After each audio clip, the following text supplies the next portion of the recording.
All right. Well, in spite of the fact that we went over last session's stream, I sort of kind of remembered what happened, so put together a little recap. Yay, fill in the blanks. Yeah, pretty much. All right, and we're up and going. Hmm. Okay, cool. All right. So last time, having saved Killian and Donnie from the attack of an animated rug, the syndicate turned their focus onto the corpse in the center of the room. With no signs of runes on the body, it was clear this figure was a victim of the same animated rug. A knapsack nearby to the corpse contained some healing potions, as well as a scrap of paper bearing the numbers 39238, though the meaning of the numbers is not immediately clear. The syndicate regather in the Dragon's Forge shop, where Caron has finished up her detect magic ritual. Nothing really shows up as magical in the shop, but as Karen steps into the main hall of the shopping center, a magical aura is seen from behind a door with no handle. A small vessel filled with rainwater is tripped over and sent skittering across the floor to spill the liquid across the floor. And the magical aura's source is revealed to be a group of animated brooms and mops that emerged to tidy the newly created mess. The party continues through the bazaar, encountering a magical image of an elf welcoming shoppers to the bazaar, but the illusion appears to be malfunctioning as the message cuts off and repeats itself multiple times. Further in, they find a few more empty shops, a food court, and even a small theater. They reach a large open plaza, and Melody discovers a large group of Warforged raiders have taken refuge in a perfume shop. Upon their discovery, the Warforged angrily emerge to attack. And though the Warforged outnumber the Syndicate 2 to 1, the party managed to overwhelm their foe and emerge victorious. But what was that all about? And that's where we will pick up this week. So, let me throw the map up here.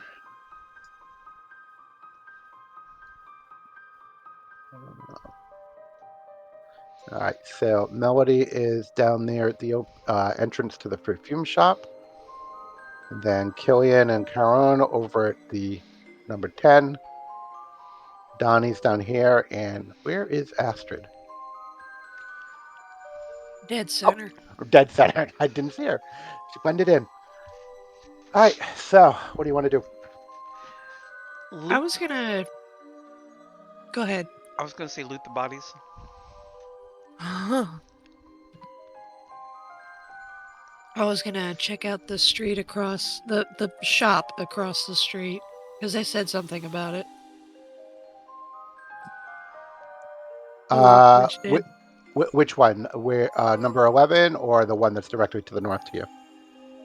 11, I think. Okay. I don't know their numbers. I'm sorry.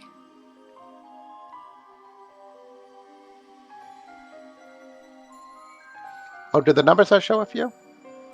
Should be on the image. I don't Not see on the any. map. Is there another map? Maybe? Well, the map I shared has. Like, we don't see numbers in the rooms Oh, that's on the battle interesting. map. No kidding. So maybe that's a layer for the GM? That's what I'm starting to wonder. Yeah.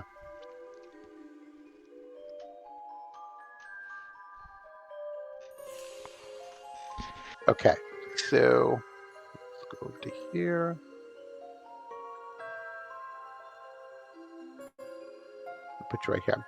Okay. So you join Donnie at the doorway to uh, the uh, the building across the plaza here, and it is it's a rather small facade on this right here on this building right here. The door is like a solid oak door. It's got like a little bit of like discoloration. Hold on one second.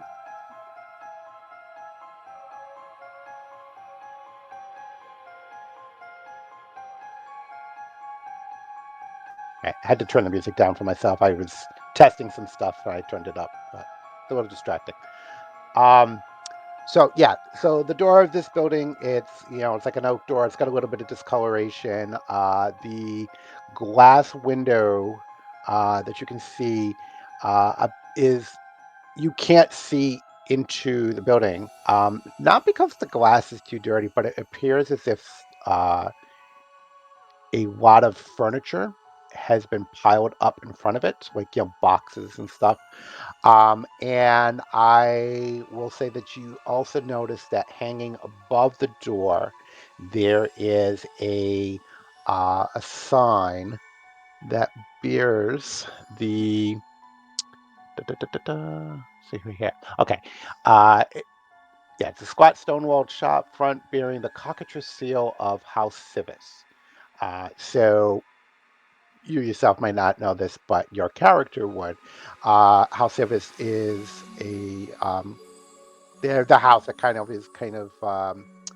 known for their means of magical communications, like over great distances. So this is a sending.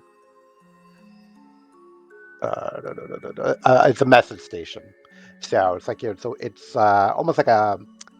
I guess the best way to kind of compare it would be like a telegraph Hmm. station, in the old west. And the uh,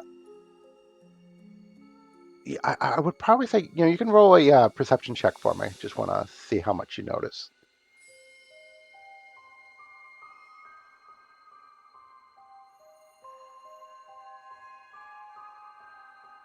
I'll be right back. Okay.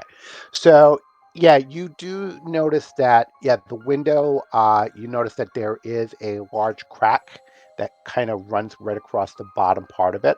And you also notice that the walls have been pockmarked by crossbow bolts. And you can kind of surmise, seeing as the Warforged that you just went up against were using crossbows primarily, that the Warforged were actually attacking this building for reasons unknown.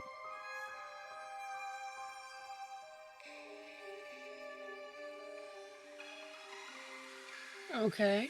Um, is there any way to get in? Well, there's just the door that's in the front there. Okay, it's probably barricaded, but we can try it. Okay, so you try to push against the door, and the door doesn't budge. It doesn't. You kind of wiggle the doorknob.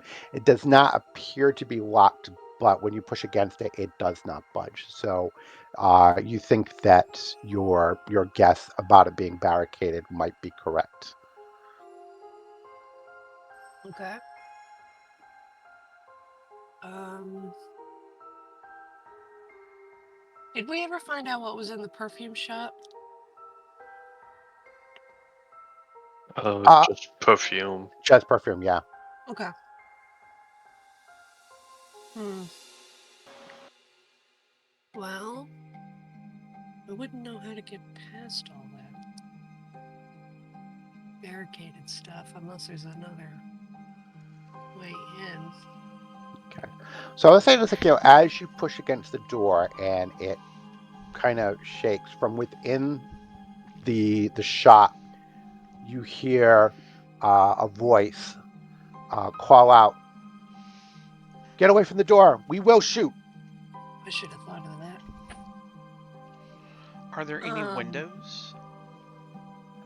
Just the one window, but it is completely obscured by stuff within. Ah, I'm gonna say, um, the Warforged are gone. We've taken care of them. We are armed as well. We can protect you.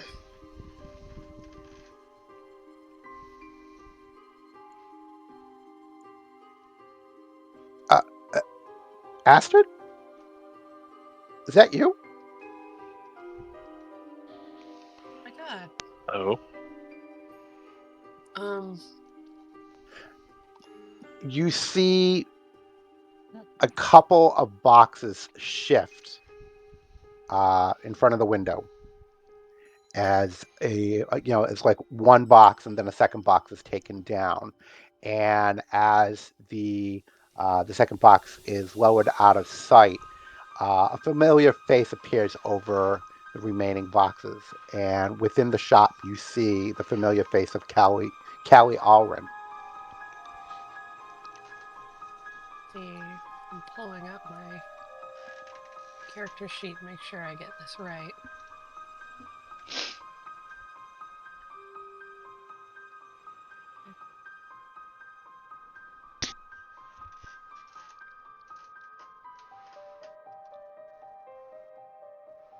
And so she says, she said, thank the host. It's damn good to see you. Are you serious? All the Warforged are gone? Yes, they are. Absolutely, they are gone. And you can see like a look of relief crosses her face as she, turns back behind her, and she's like, they killed him. They killed him. They killed them all. And she looks back at you. She's like, I can only assume that Bella Luris sent you to find us, and I'm damn glad that that worrisome goblin sent you. Have you? It's just. Oh God, crap! I had this written down. Where'd my notes go? Hold on. Said Callie Allren? Callie Allren. Yep. Okay, cool. I got it. Okay. So she says, she's like, it's just me and Nella and Sprocket in here. She says, I don't know what happened to.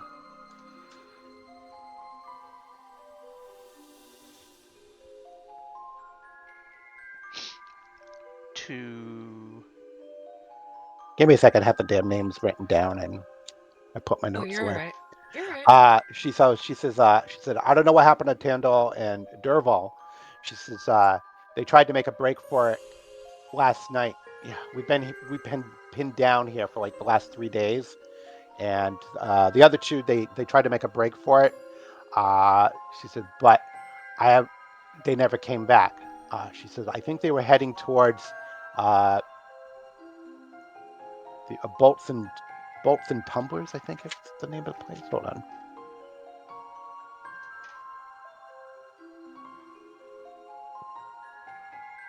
Yeah, they were heading towards Bolts and Tumblers. I don't know why, but I don't know if they thought it was like a more secure location.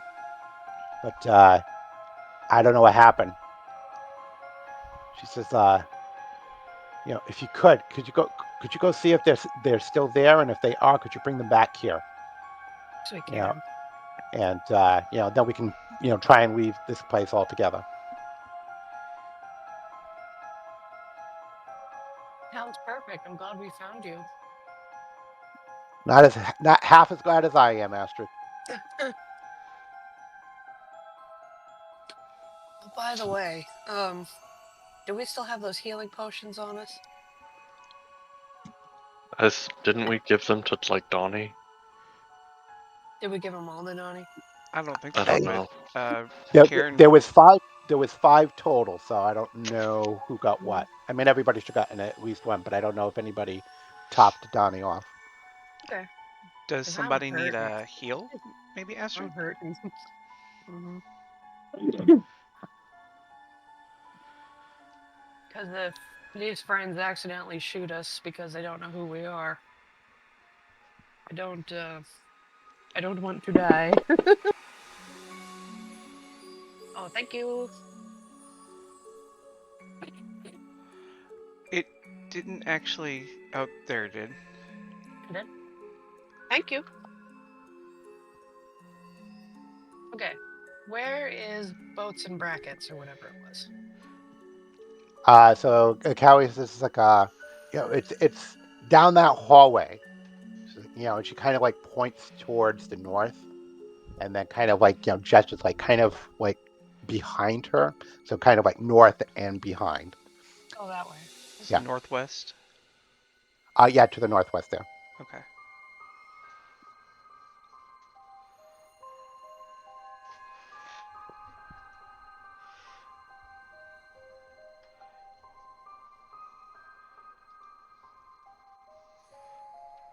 All right. So as that's going on, what's everybody else doing?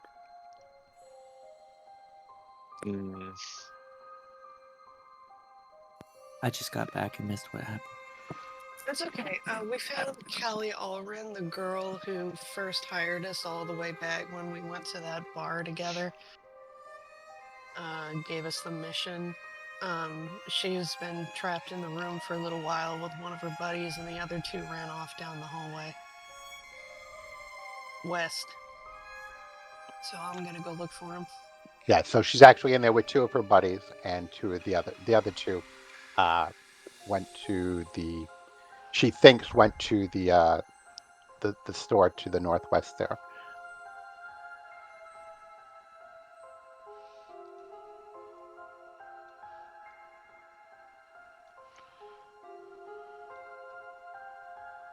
So I guess I'm just gonna call out, "Hello, the Warforged are gone.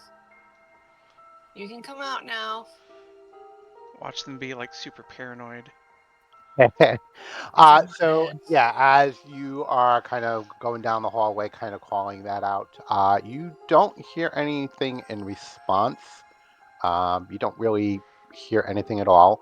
Um, as you come to the end of this hallway here, you see that this end store, this end unit here, bears the Manticore seal of House Kundarak, identifying the owner of this store, the former owner of the store, as a locksmith of excellent skill. Much of the store appears to have been ransacked, though, and in the back corner, you can see that there is a large walk-in safe dominating that wall. And in the center of it, you can just make out what appears to be a combination lock right in the center of it.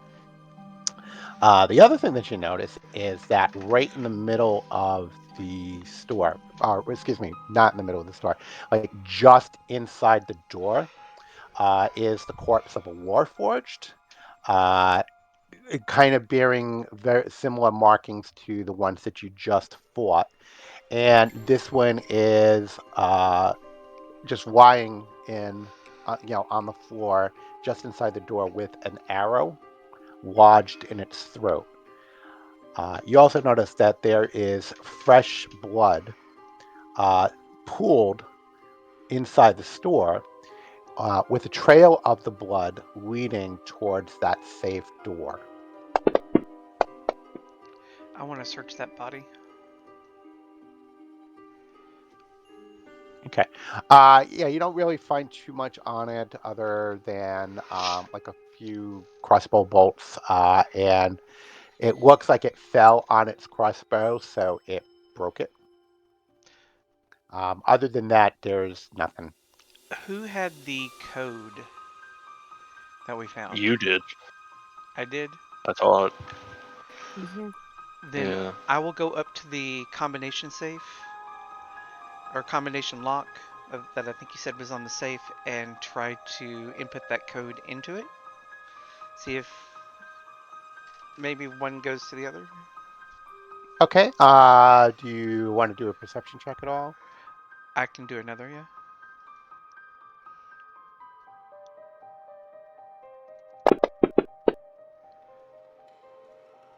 I see nothing. Okay. We don't see anything. And actually, I didn't realize that you had the other perception check, but I will go over That and say was that that as first one was to search the body, but oh, good point. Good point. And that probably should have been like an investigation or something. okay. But anyway, you kind of get up to the door of the safe, and you can just barely make out the sound of a um, labored breathing, Mhm. kind of like very uh, somebody like kind of struggling to breathe, whether you know they're in pain or whether it's from a lack of air or not, you can't really tell. But you can tell that there is somebody within the safe here. Mhm. And yeah. Okay. All right, so you're just gonna go over and punch in the code there. Yeah, I'm gonna try. Okay. All Why'd right. you have to say it like that? So you're just gonna do that? Like you're not gonna ask first? Mhm. All right. Well, I mean, it's not going to do us any good to get their hopes up um, if the code is not correct. So, if the code is correct, then, like, as I'm opening the door, I can say, hey, it's safe to come out. See, there's a method behind my insanity. Not a great one, but.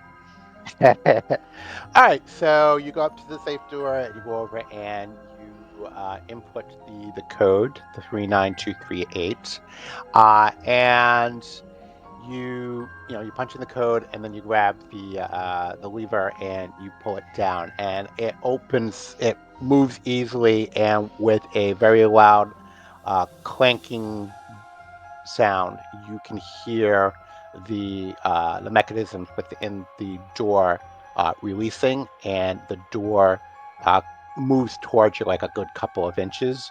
Mhm. It is open. You can pull it open now. Okay. I will slowly pull it open and call out to whoever's inside.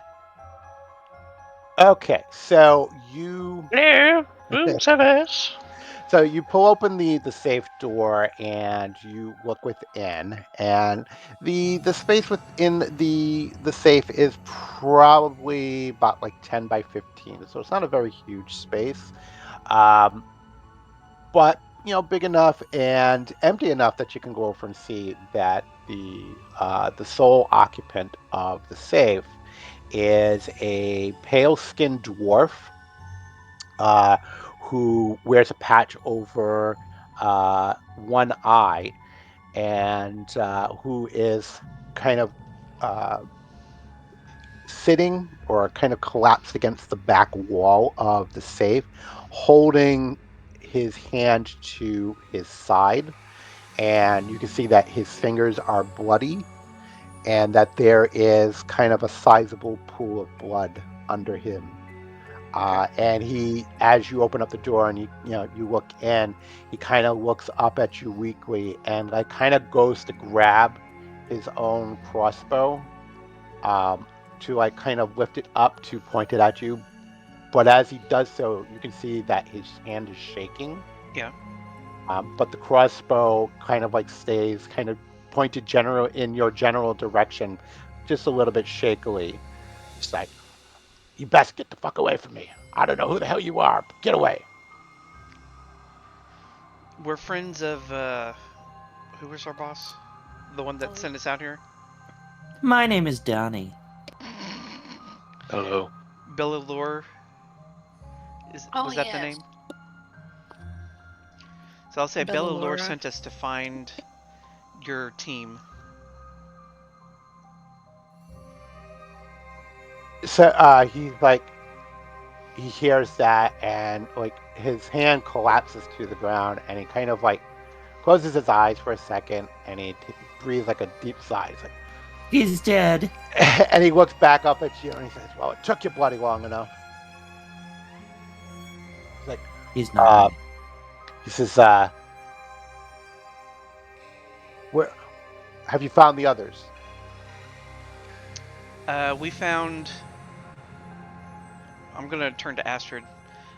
Who was it that you saw in the shop? Callie and two other of your teammates. Callie Allren said you might have gone this way. Yeah, we did. I came this way with Tandal, but we were ambushed by one of those damn forged.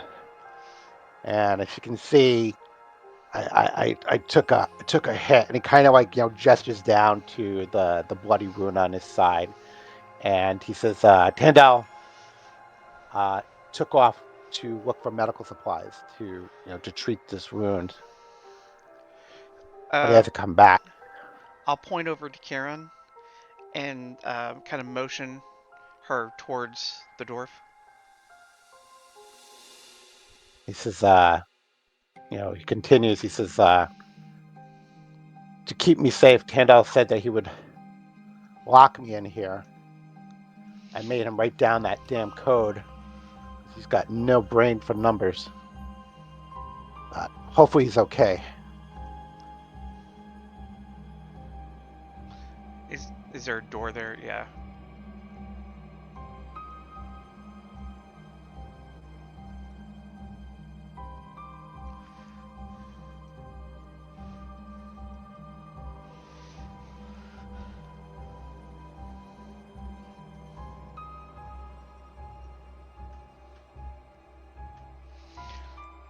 And then Charon can try to patch him up a little bit. Yep.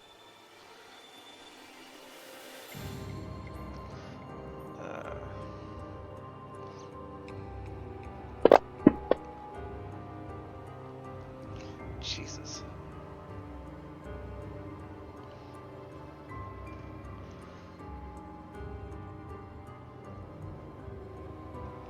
Oh,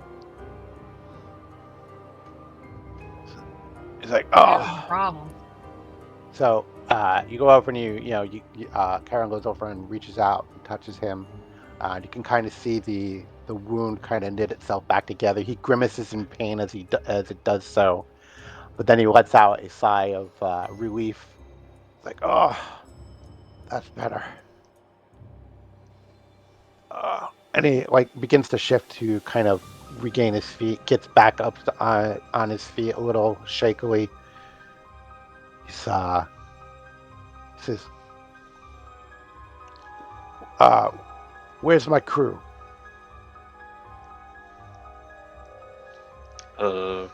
Is he? The Does he corner in the mean? message shop. Oh, yeah. What was that, Holly? On the corner in the message shop. Oh, okay. It's good to know. Let's let's get let's get back to Cali, and we can get the hell out of here. There ain't nothing here. Sounds good. So he begins to kind of make his way a little bit shakily out of the vault, and yeah. So you guys are heading back to the message shop, the Yes. message station, rather. Okay. Yeah, I guess So, so. did we come across the other person, the other party member somewhere? Mm-hmm. Yeah, back in the carpet shop where we found the code. Right, and he was dead. Correct. Yes. I Ah, haven't said anything yet. okay. Hmm. All right. So you guys begin making your way back to the shop, to the message station. Excuse me. And once you get there, Dervo begins like pounding on the door. It's like, Callie, let me in. Let us in. And you can hear Callie from inside. It's like, Dervo, is that you? Yeah, girl, it's me. Let us in. I want to get the hell out of this place. Oh, so he's family. I got it. Family? Yes, girl. No, that's just me. His name is Dervos? Dervo. Dervo. Okay, cool. Okay, so from behind the door, you can hear the sound of multiple people kind of moving, uh, boxes and pulling furniture away from the door. And after like about a minute, the door opens, and standing there, framed by in the doorway, is Callie. And behind her, you can see a young halfling woman, and also uh, a Warforged, uh, a bit scarred and scuffed and scratched. Looks like he's seen some things, but he stands kind of like right behind Callie, almost in a protective uh, fashion. Mm-hmm.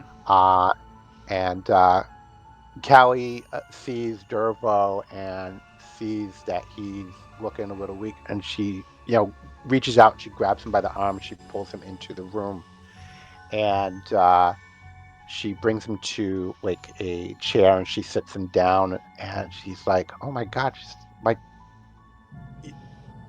you not looking so good." And Durva says, "It's like this damn Warforged. They nearly took us out." It's like, "No offense, Sprocket."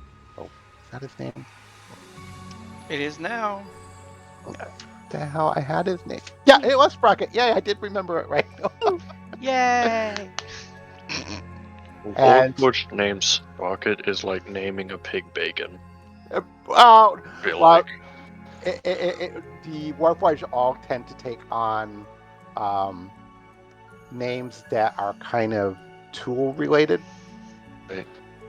So you'll have some that are like, might be anvil, some might be saber, hammer, all these different types of things, just their naming convention. But anyway, Flotsam and Jetsam. that too. So Dervo, says, oh, excuse me. So he goes over and he says, "No offense, Sprocket." It's like, you're still all right. And Sprocket just kind of like nods at him. And he says, "None taken." And Callie says, "What? Where's Tandal?" And Dervo says, "After I got wounded, he went to find some medicine to take care of my wound here, um, but he didn't come back. And this lot," and he points at you guys. He says, "They found me in the vault at the bolts and tumblers shop, and they were managed to open up the vault." And he's like, "I don't know how," and he like pauses and he's looks back at you and he says, "How did you know the code to open up the vault?"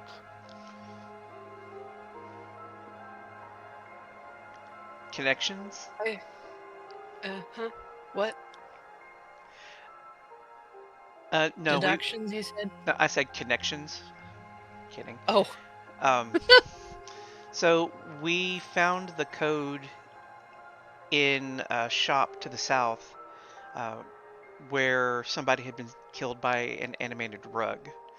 I'm afraid that may have been your Tandor. Is that the right name? Tandal. Tandle. Sorry. And I'll So describe the body.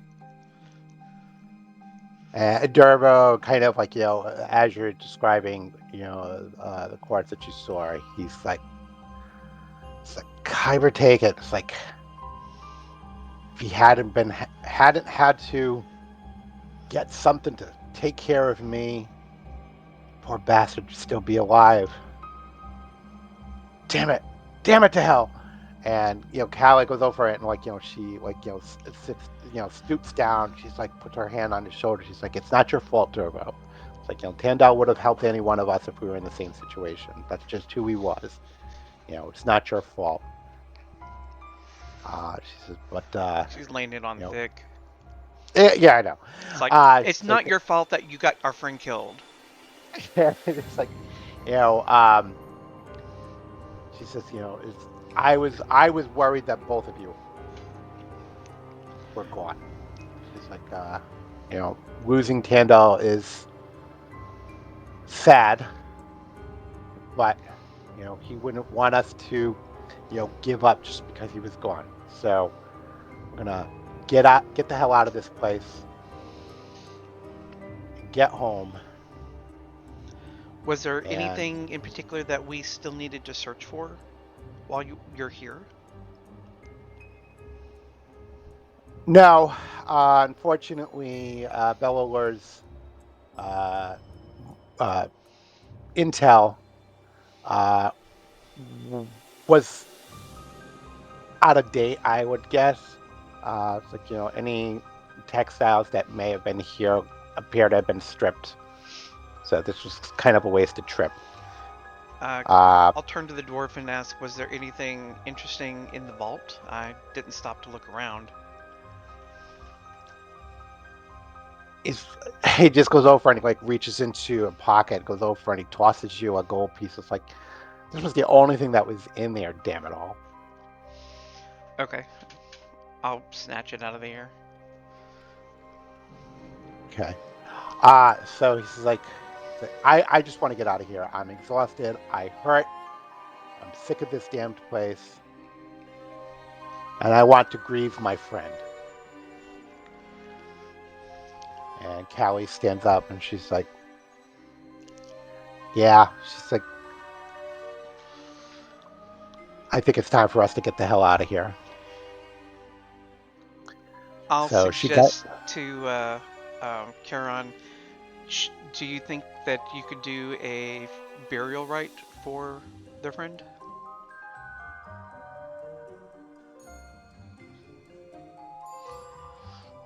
There's a Uh, good idea.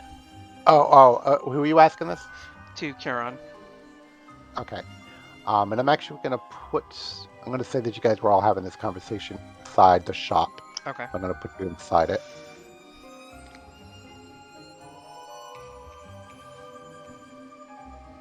Okay. That means bad shit's about to go down. Oh no, it's like I'm just realizing that you guys didn't go in because nobody opened the door. So, and it makes sense that you guys would have been inside. And bad shit's gonna go down. No, I'm kidding.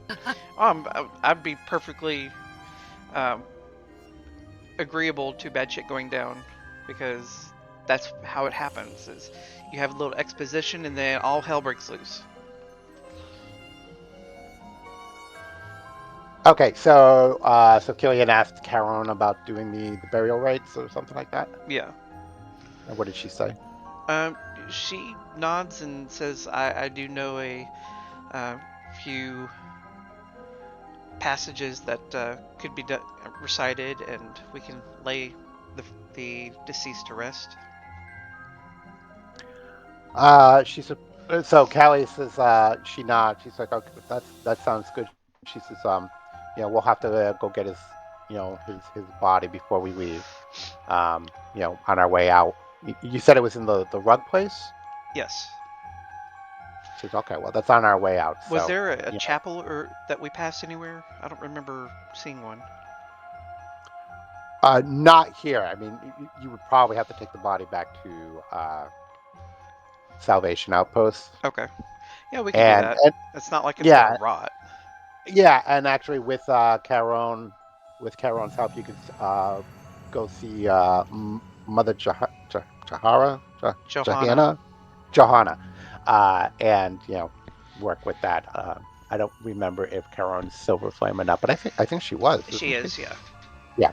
So yeah, I mean that would be like right up her alley. So okay, so she's like, so Callie says, well, it's like no time like the present. She says, it's like, let's go get our friend and get the hell out of here. Um, so she picks up her stuff, and the others begin to gather up their gear in preparation to leave. And let's see what's that. All right. Suddenly, Yeah. the whole marketplace shakes as an iron machine smashes through the South Plaza wall. Oh. It I'm moves on. sorry. Lee just going, yeah, like it's the most expected thing just I mean, immediately. with a big room like It that, I reminds would put an encounter there even if there wasn't one. So, I mean, it makes sense it to me. reminds me of this clip I saw of somebody. There was this soldier in a war zone, and he was being recorded talking about how they were just kind of waiting for the other side to wake up, and an explosion went off in the middle of him saying that. He didn't even flinch. He just said, "Yeah, like that." Yeah. Mm-hmm. Anyway, Okay, I like so Kool-Aid Man. okay, suddenly the whole marketplace shakes as an iron machine smashes through the South Plaza wall. It moves on giant rollers, and its oil-streaked chassis is carved into the snarling face of a demon. Warforged raiders spill out of the machine and spread out across the plaza. Oh. As the machine thunders past your building, the trembling floor beneath your feet cracks and collapses inward, pitching you all into a dusty storage basement. Oh, fun. Hmm. After we land, I'll take So, a minute to or a moment to assess the area and then see if everyone is okay and ask if anyone's injured. Yep, just bear with me. I just gotta go over and get Yeah. up the next map here. Here we go.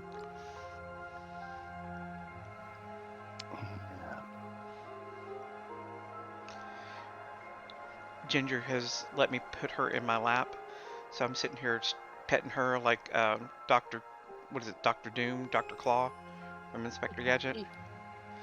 She just has to go. Astrid has a slight boo-boo.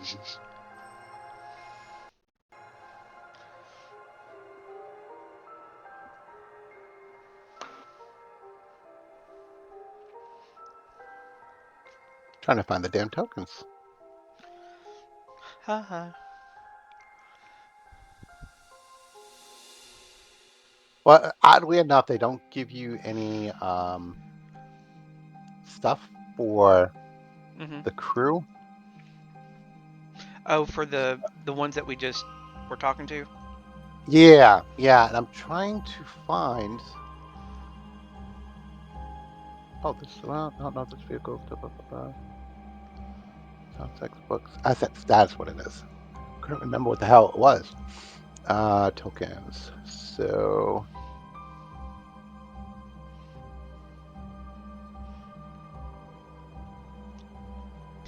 just bear with me, guys. I'm trying to find stuff.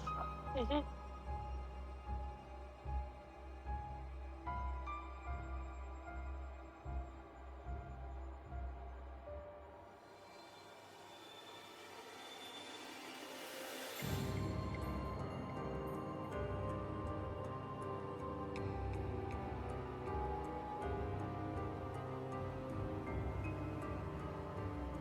Some carrots. What? I want some carrots and dip. Just sounds Oh. really nice right now. It was just silent, and all I heard you say was some carrots. I was like, what's the context here? No I think context, my just mic- carrots. I think my mic is only picking up half my sentences. That can happen.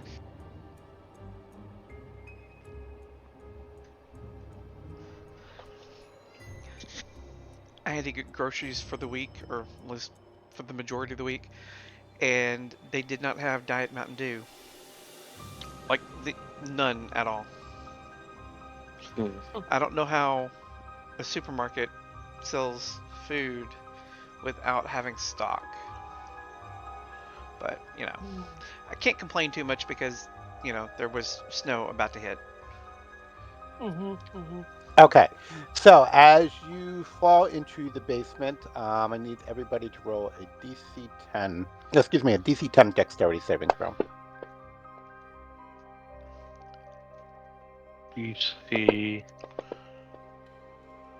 A what? He just need to A roll a deck dex? save.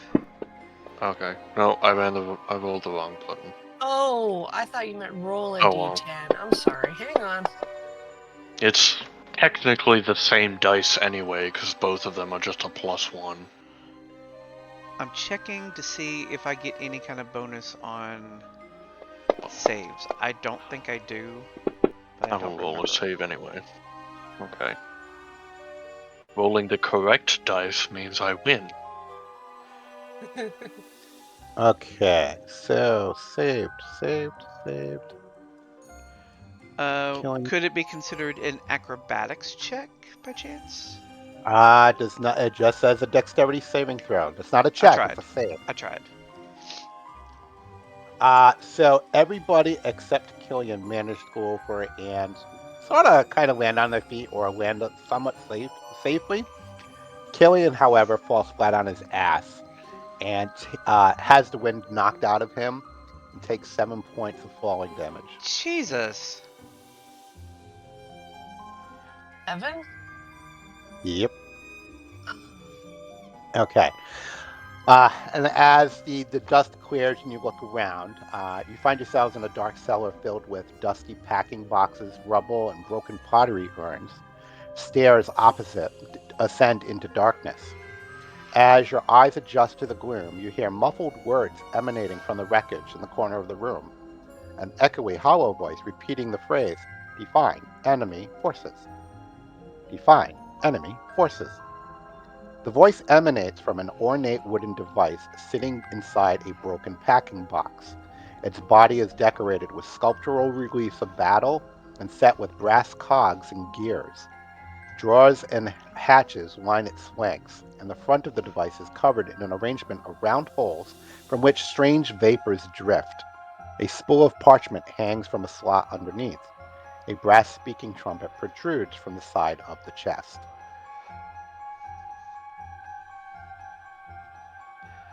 Can we make some kind of Arcana check to identify what this is? You can give it a go. I would think Melody would um, maybe have a leg up on that.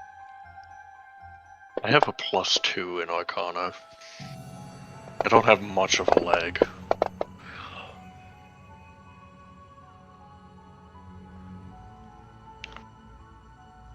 How does Charon have a +4? Who knows?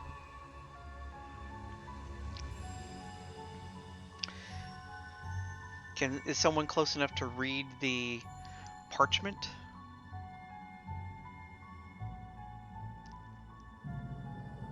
Oh, I moved Charon. I meant to move myself. Hold on, let's backtrack that. Okay, there we go.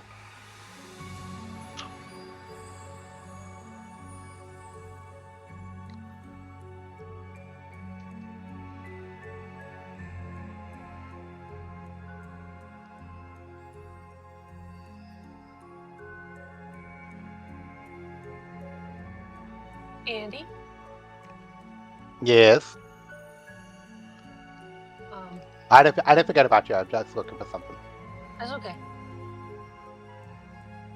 There's text on this map. Yeah, I noticed that where it's animated. Uh-huh. What? Where? Oh, The bottom right corner, I guess the creator of the map, it animates the name. oh, that's so cool. I didn't see that.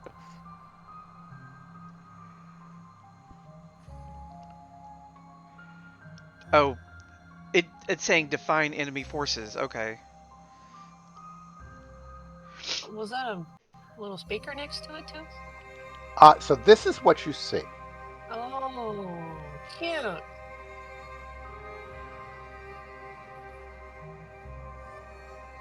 Okay. So, All right. So, sorry, Mike just brought me nuggies, so I having had a nuggies for little. dinner too. Yeah, yeah. I didn't have tater tots though. It's no fair. I had dino nuggies. The best kind of nuggies. Yeah, these are Mhm. just blobs.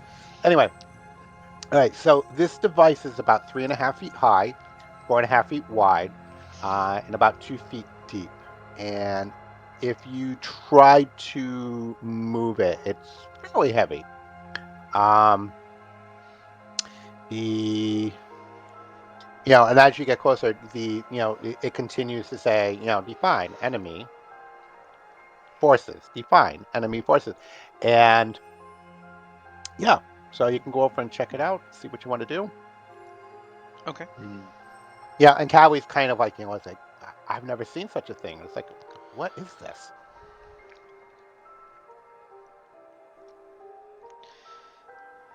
Melody, what does the scroll say? Or the parchment, rather? I forget. What does it say? He hasn't told us yet. Oh, well, what does it say? Working on it.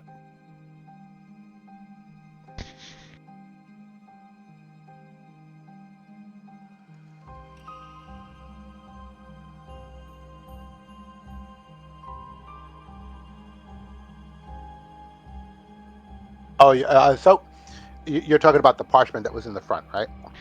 Right. I believe That's so. like hanging from the bottom of it or something. Okay. So yeah, the parchment that is hanging there, it's a spool of parchment that it looks like it's. I guess the best way to kind of describe it is kind of like a roll of paper that you would put into like a credit card machine or a calculator adding machine type thing. The parchment that is on there is blank. It does not say anything. So you kind of get the sense that somehow this machine can print out something. Interesting.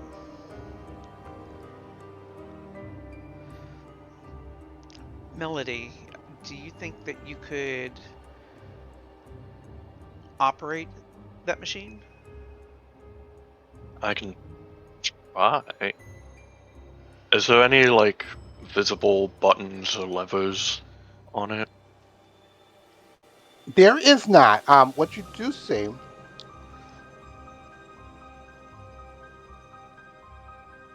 Let me go back to this right here. You see that there's a few drawers that are kind of like on the side of it, and also some hatches. And the front of the device is covered with an arrangement of round holes.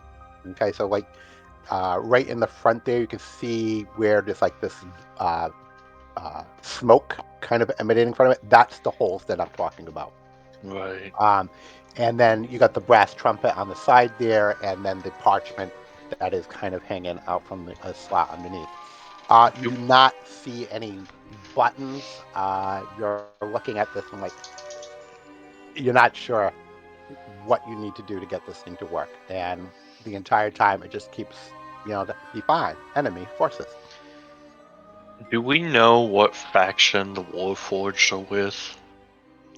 I think we just knew them as bandits. I would say, you can all roll a history check, and anybody can do this. Anybody or all. Working on it. Well, I don't know.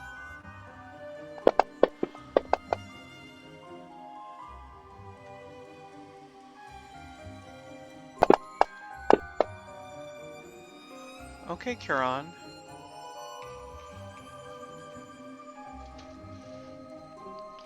All right, so I'm going to say both Killian and Karen can get this result. So both Killian and Karen have heard rumors of a contingent or of a trying to figure out how to best to kind of go about this here. There's been rumors that Killian and Karen have heard of Warforged. That like after the signing of the Treaty of Thronehold, and that essentially recognized Warforged as a sentient race and basically kind of gave them their freedom. The uh, the Warforged that did not find themselves in any particular way kind of fitting in with society in general. A lot of them have been traveling to, or pretty much flocking to the Mournlands because they are, a bit sturdier than most of the humanoids that populate Corvair. And you have also heard rumors that they are flocking to the banner of a what you've heard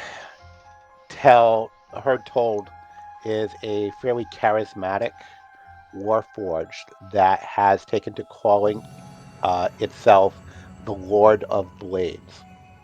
Uh, and the rumors say that this particular Warforged has no love for the soft skin races Mm-hmm. of the continent, and has essentially kind of claimed the Mournland as his kingdom, as its kingdom, and all of these kind of disenfranchised Warforged are kind of flocking to his banner, uh, hoping to create, excuse me, a society of their own. So you get the sense that the Warforged that you have already gone up against and the ones that are currently wreaking havoc outside uh, very likely are involved with this Lord of Blades character. Um, so yeah, that was the question that you wanted, right? Yes. So I have an idea.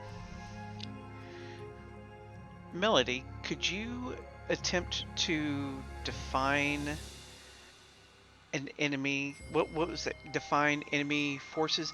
Can you define enemy forces as the Emerald Claw?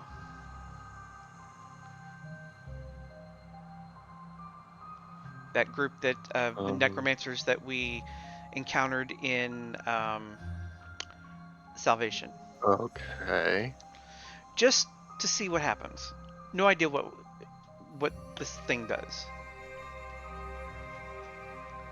I'll uh let's see. I'll turn to the machine and I will describe the Emerald Claw to it. Okay.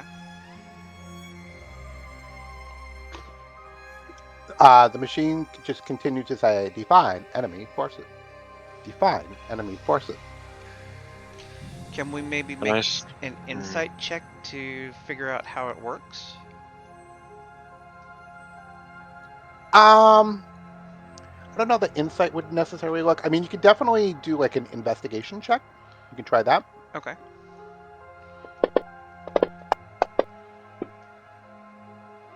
Nice. Okay, so Melody, as you start to run your hands across the surface of the machine, you kind of push against one of the drawers on the side, and it kind of depresses, and then it pops open.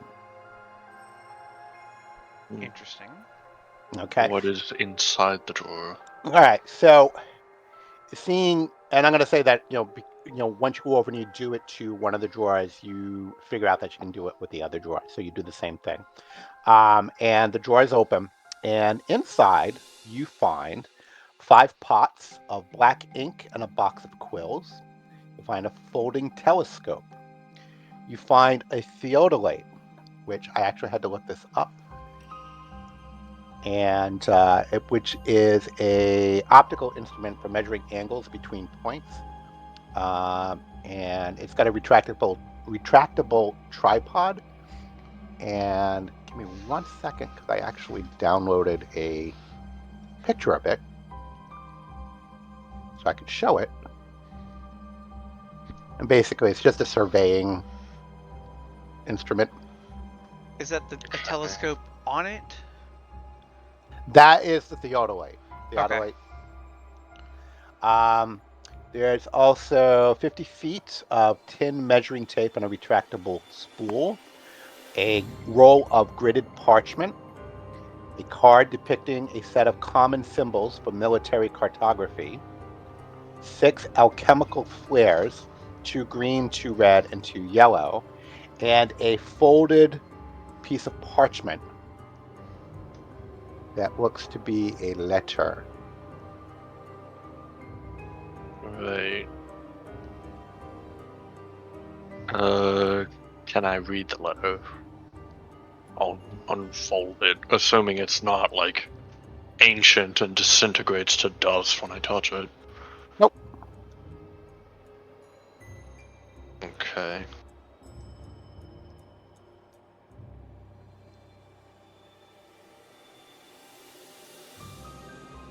What does it say? It's on the thingy. Oh, I see. Does that say Rumio? Correct. Rumio! Something went I wrong! mean, I guess that's better than Nomeo. They tested the Oracle of War in the field, and initially it performed admirably.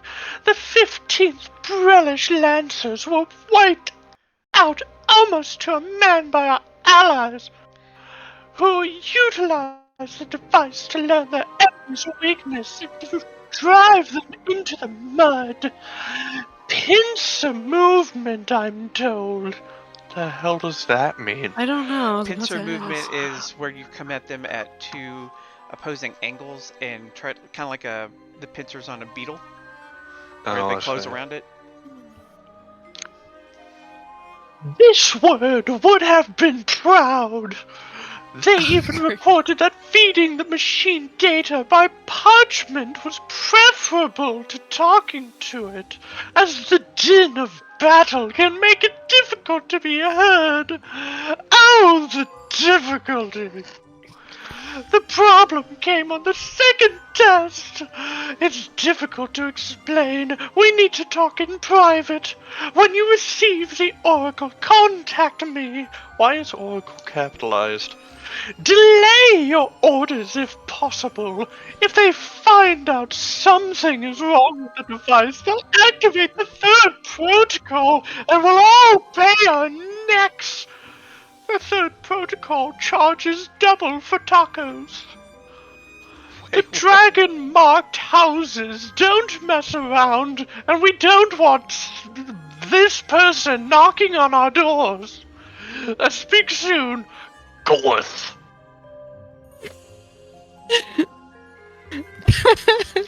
I'm over here choking. I applaud you on your Quiche Lorraine impression. I know you have no idea who that is, but Andy and Jordan both get that reference. I mean, I kind of do. I've just never heard, like, any of the performances. Okay. Like, my goodness. Okay. Okay. So basically, what you kind of, I guess you can kind of infer from this is that you need to write down the information and feed it into the machine. Okay. And I... What if I just fed it the letter? Okay. Does anybody have... Wait. Were there pieces of blank parchment you said in the drawer? Yes, sir. Okay, I'm gonna write down a description of the Emerald Claw, is that what you said? Yes. I'll write That was my down... suggestion, yes. I'll write down the name and describe them as necromancers, and I'll. Is there any way to feed that? Can I put it in the hole? Stick it in the You hole. can. Yeah, there's 4 holes. All right. We're putting it in hole number 3.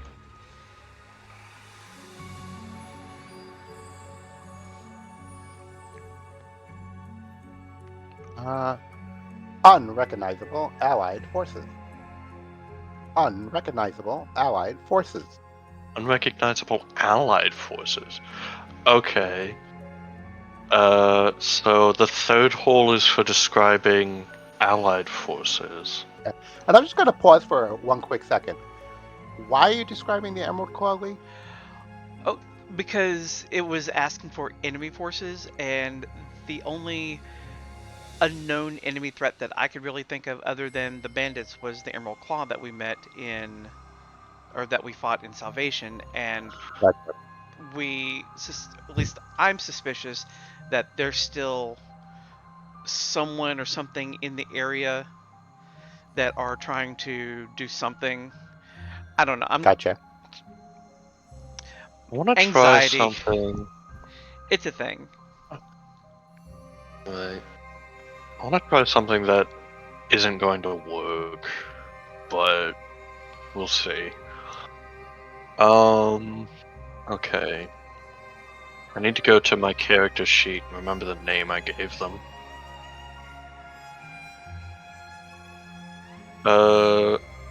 Okay.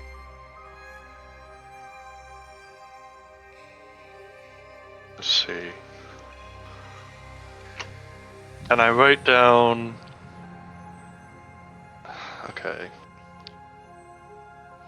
I'm gonna write down a cult name.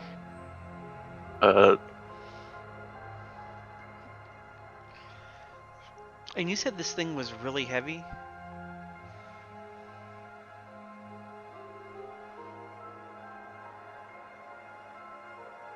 Um, I'm sitting yeah. I'm sitting here talking and not pressing my thing down. Um, I'm gonna write that on a piece of paper and stick it in the first hole. okay, hold on 1 second. All right. So if you try to move it, it's not like super heavy. Like it doesn't weigh like like 1,000 pounds or anything like that. Uh-huh. But it probably, given the size of it, it probably weighs about the size of like an adult man. So, Yeah, probably like 200 or so pounds. okay. Okay. And your Farandy Farandihi? That's the Have a cult that he day. was talking about. Okay. Yeah, it's backstory made up cult. Gotcha. And you're putting this in the first hole. Yes. Okay. Uh, insufficient detail. Insufficient detail. Okay. Oh, actually, back up the truck here. Not insufficient detail. Unrecognizable battlefield terrain. Okay. Unrecognizable battlefield terrain. So Okay. third is allies. The first is terrain. So I'll try and describe the Emerald Claw again and try the second hole.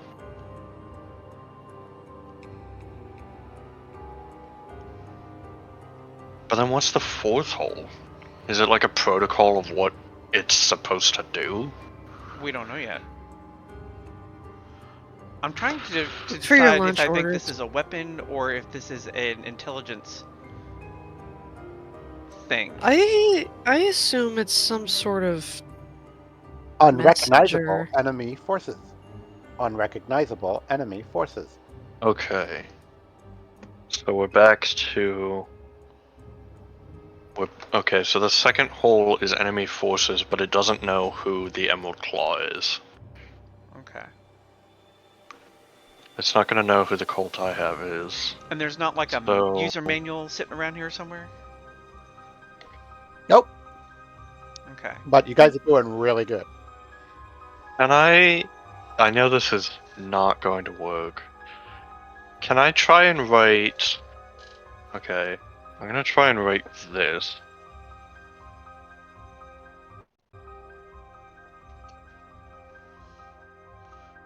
What if we try to tell it where we are? And I'm gonna shove that into the fourth hole.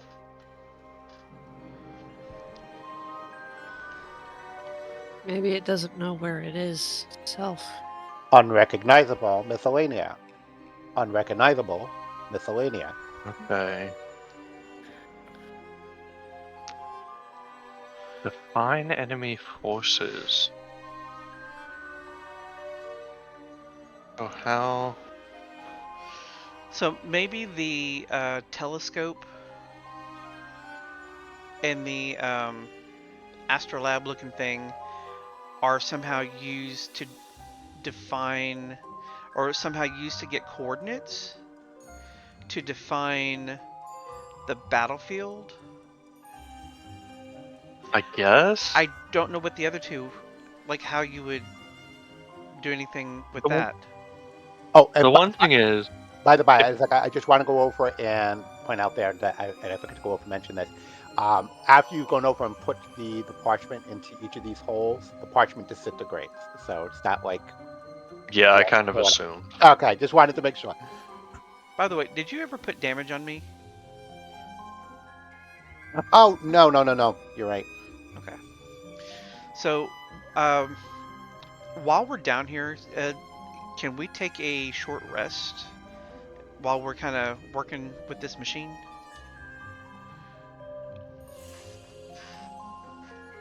Where did that Warforged go?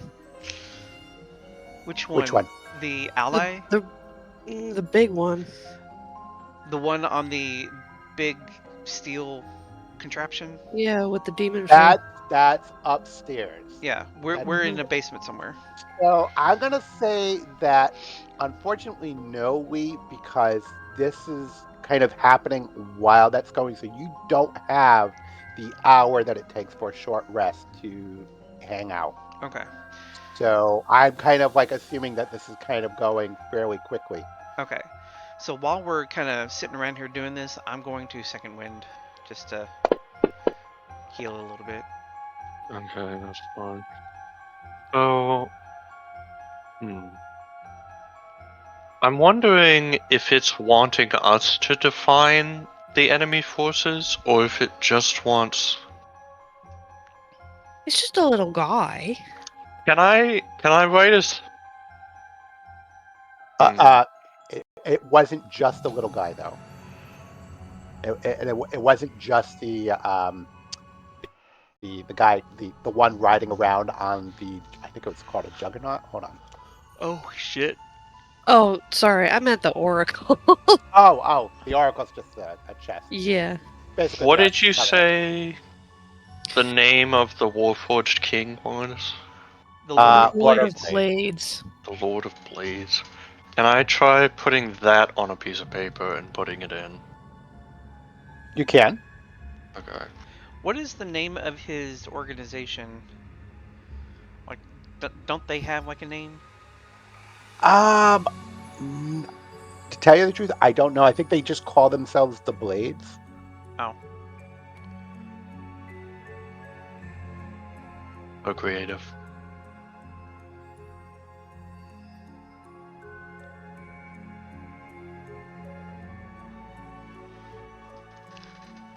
Because I kind of feel like it would be important to take this back to Salvation, but with it being so heavy and bulky, we would really need to have some kind of cart to effectively transport it.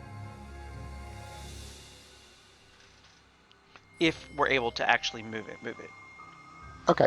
I want to move it. So Melody, you were plugging in uh, Lord of Blades, Yes. right? And which hole were you putting it into? All the holes. The second hole. Okay. I believe Uh, that's the enemy. okay. Unrecognizable enemy forces. Unrecognizable enemy forces. Do we Shoot. know of any ancient enemy forces? Because this thing apparently is too old to really recognize anything from modern times. If we did, why do we want this thing to activate? Because if it activates, we don't know what's going to come after us. Can I write RY on a piece of paper and stick it in the third hole? See what happens? You mean the fourth hole? No, the third. The third was allies. You mean, Yes, I know. Oh. you mean your goddess? Yes. You can go for it. Okay. Well, I go for it. Okay. Unrecognizable allied forces. You It guys are must still be. on the right track, but It must be asking for a very specific type of detail or like enemy and allies. And I just have no idea what it is. I don't think we know what faction it's looking for. There's a slight chance that it's asking for a number. But like a number in a race. But I don't know. so as you're kind of like discussing this, Callie is just like I don't know how much longer this is going to take, but those Warforged upstairs are not going to take too long to find us if they're looking. So let's hurry this up. I don't want to just put in Warforged as an enemy though, because they've got one in their group, don't they? They but we could do. always heal him. Well, you could also be very specific. What's okay? I'm trying so hard not to help. Can Um, we Can I use a lifeline? specifically specify the Warforged that's with us? Put that in the third hole, and then describe Warforged and put that in the second hole. how much more paper do we have? I don't know. You I'm got just plenty. kind of banking Yeah. on the fact that he's keeping on letting me do things. Well, it's a roll, so I mean it's a roll kind of like the roll that's Okay. kind of spitting out. So I mean, we'll say that you've got a bit to spare. So you are defining Sprocket, and you're also defining uh, the Warforged that are upstairs, right? Right. Okay, which one are you doing first?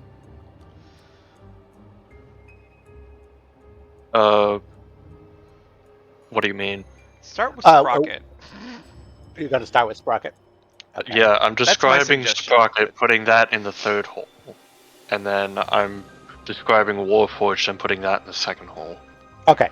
So you write out a quick thing going over and describing Sprocket, taking a quick look at him every so often, just kind of like, okay, he's this tall, he's this coloring, blah, blah, blah. And you write this down on the parchment and you plug it into the third hole. Excuse me.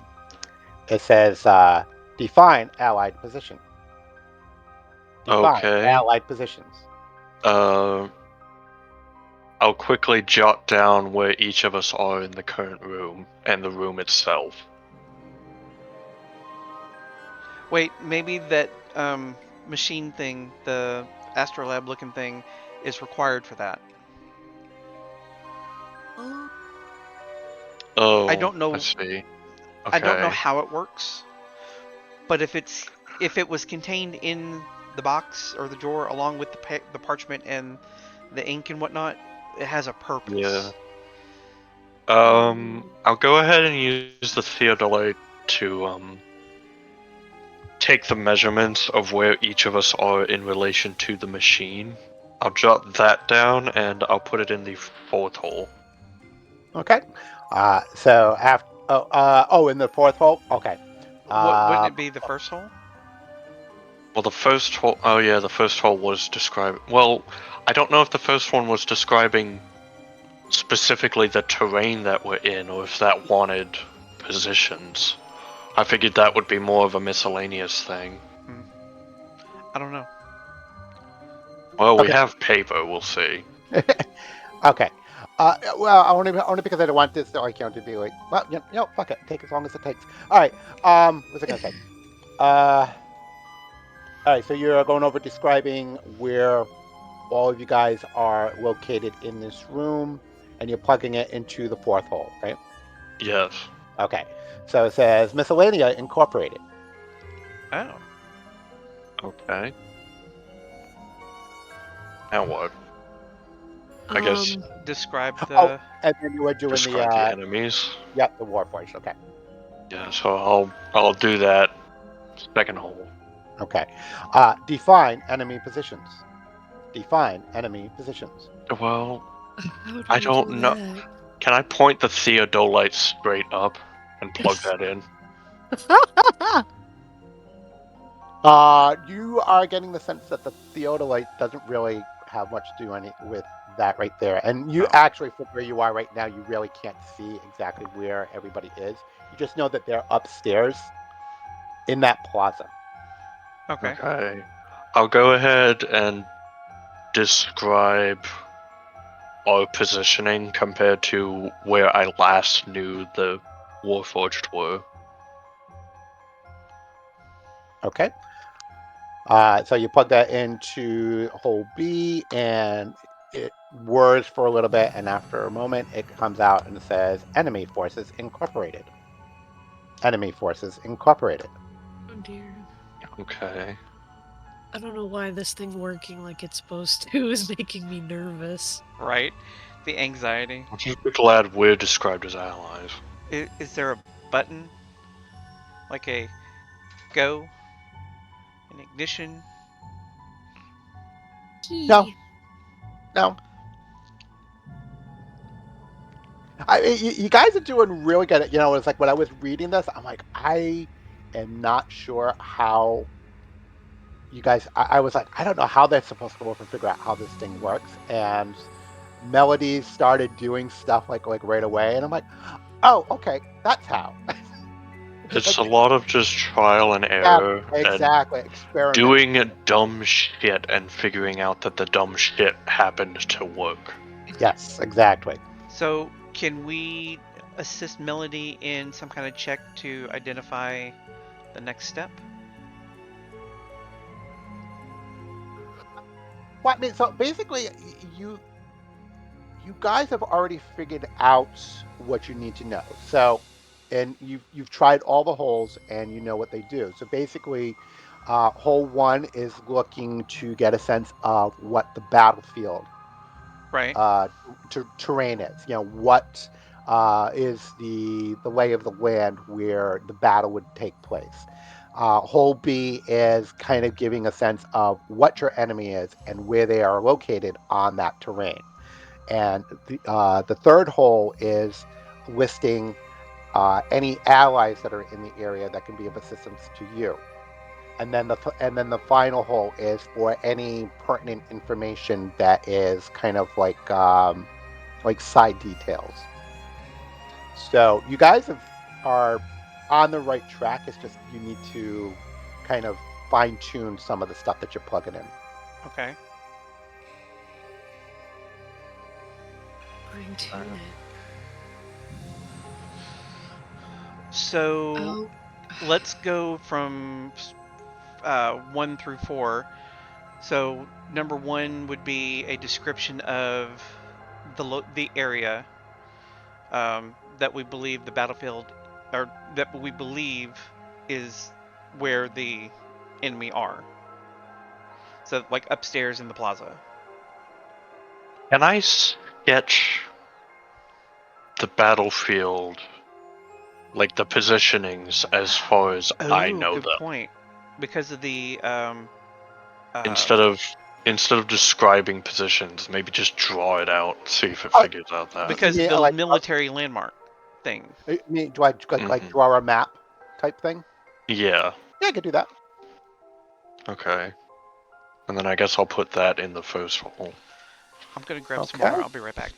So you take a couple minutes to go over and draw out a map of the plaza upstairs and the last remembered position of the Warforged that burst into the space just before you collapsed down into this basement here. And you plug it into the machine, and the machine begins to whir just a little bit. And after a moment or two, it clicks and it says Battlefield Terrain Incorporated. Battlefield Terrain Incorporated. Okay. The battlefield, allies, enemies, and miscellaneous have all been incorporated.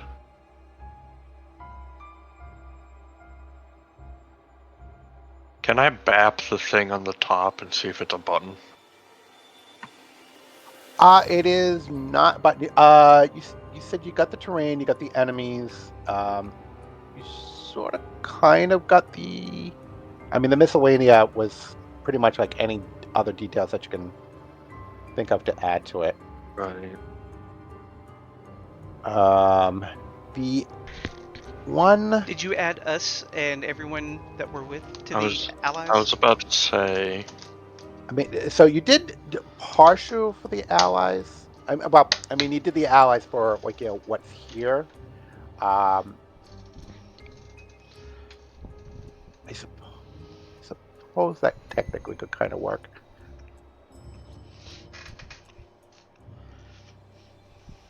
I guess just to be sure, I'll go ahead and add the rest of us to the allies definition.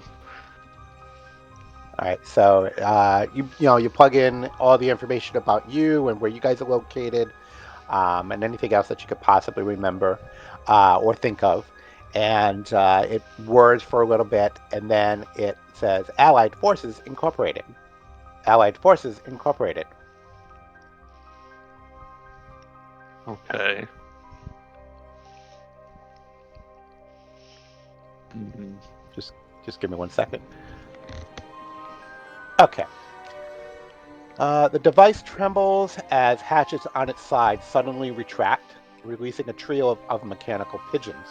Oh shit. These, constru- these constructs swoop up through a hole in the ceiling and fly off into the marketplace, only to reappear a few moments later and return to their compartments. As the hatches slide shut, the device announces that it is preparing tactical advice. Okay, so it you can hear like from within the sound of like cogs and wheels kind of turning. Sounds like a hyper grandfather clock. A couple of dings every so often, and after a couple of moments, hold on 1 second.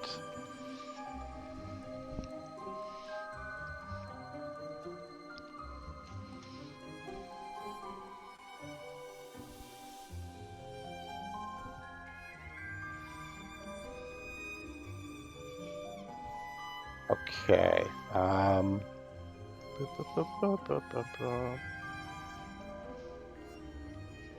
Trying to.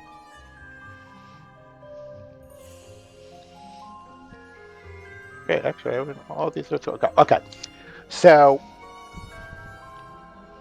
after a few moments, the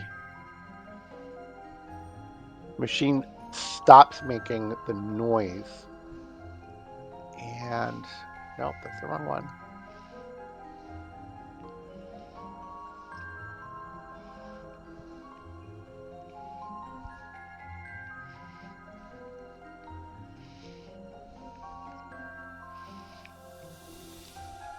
All right, just bear with me, guys.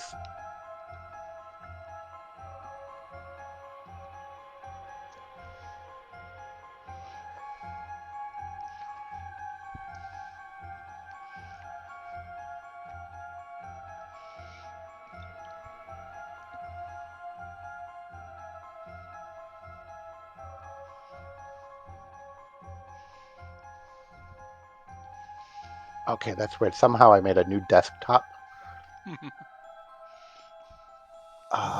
Images and there it is. This is what I was looking for. Okay, so the device stops whirring, and you notice that the roll of parchment on the bottom begins to start feeding out a list of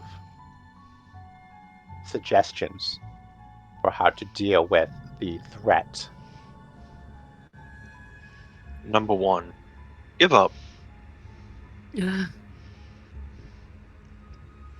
Oh, well, I'll be darned.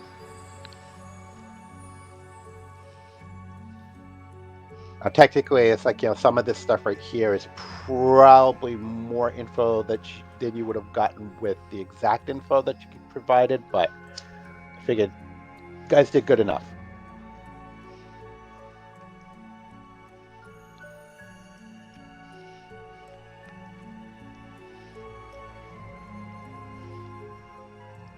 Iron defenders inside Huh. the hounds of Baracus. Create Wow. village in thoroughfare. I like the lure the juggernaut onto the weak floor. I mean, that's the one that's probably going to help us the most.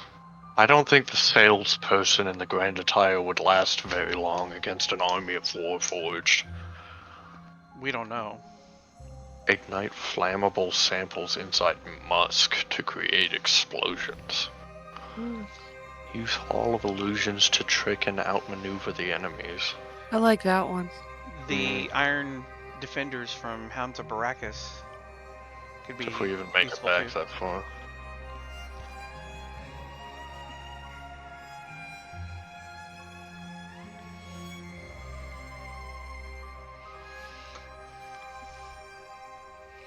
Alright. So I guess I'll show this to the others. Be like, well, I guess this is what it showed up with.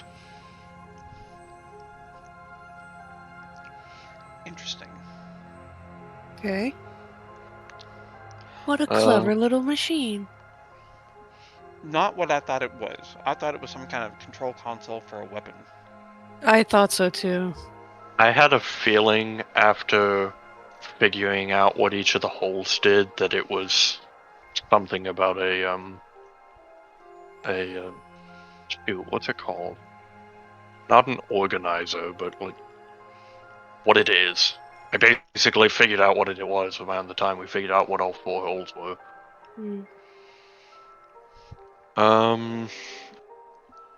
Lure the Iron Juggernaut onto a weak floor inside the Hounds of Baracus. Well, I'm noticing that 2 or 3 of these all mention the Hounds of Baracus anyway, so we can probably lure the Iron Juggernaut by activating the Iron Defenders, assuming we can get there without attracting its attention in the first place.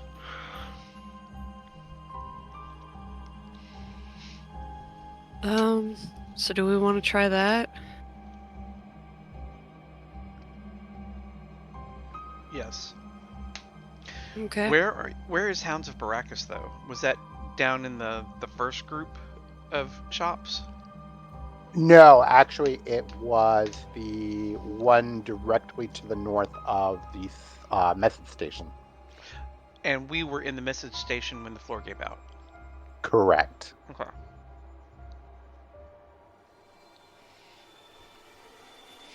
Okay, so you need to climb out of the basement through the hole in the ceiling, or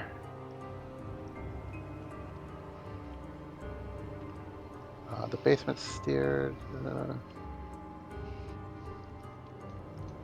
Okay, so yeah, you can you either use the stairs or try to climb up uh, through the ceiling into the message station. Okay.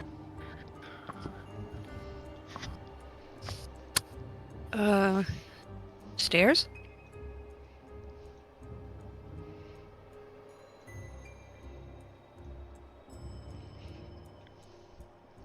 All right, so you climb up the stairs, and at the top of the stairs, you find your way kind of blocked with some fallen debris.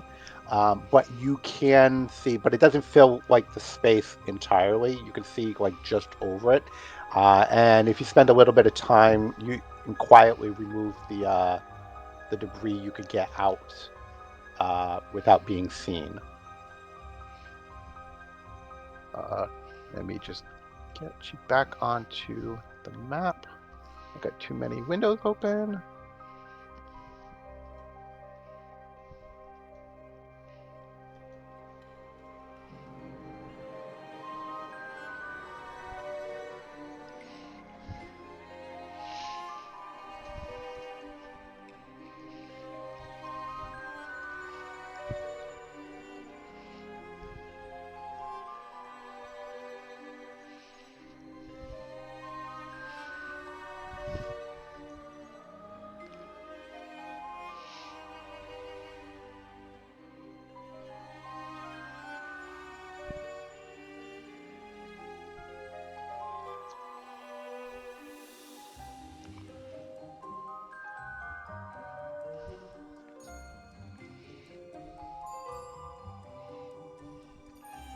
All right, you can go ahead and close that map.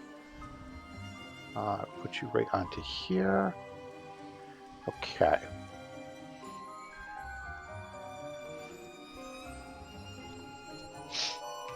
Okay, so you emerge into the hallway just between the message station and Tumbler and Bolts and Tumbler and Bolt, whatever the hell it was. And you can hear the sound of the iron juggernaut kind of like revving its way around the plaza, and the sound of the Warforged kind of just making its noises and stuff like that, kind of going through some of the uh, the shops on the far side of the plaza, knocking stuff over, and just basically just raising hell. Um, and the place that you are, the what is it? The Iron Ford? What the hell is it called? Baracus. Hounds of Baracus. Thank you. Baracus. Hounds of Baracus is that store right there, which somebody could try and get into. We can't see that because of light. Because of the light. Yeah. Because we can only see what our characters would see. Gotcha. Because of line of sight lighting. Gotcha. So yeah, so the Hound of Baracus is the one store to the north of the message station. You would need to try and sneak into it. What was it that you were looking to do in there? I guess set up around the walls of the room, and then I can try to lure the Juggernaut in, and hopefully the middle of the room would be weak, and we wouldn't be affected around the outside edge of the room. Okay. Does that make sense to everyone?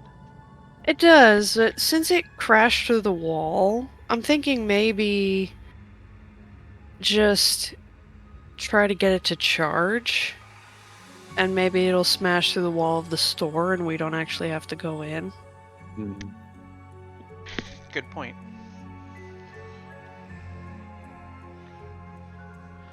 So I can move up to like where the door was and kind of taunt the Juggernaut, maybe even throw a Eldritch Bolt blast at him, and then duck out of the way at the very last minute. That's what I was thinking anyway. While you're doing that, I guess I will try to see about. I'll try to see if I can't activate the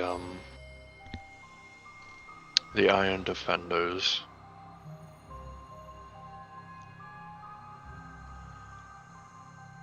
Do we want to try and lure them to the Hall of Illusions? Or just fight them? I think we'll see how it goes.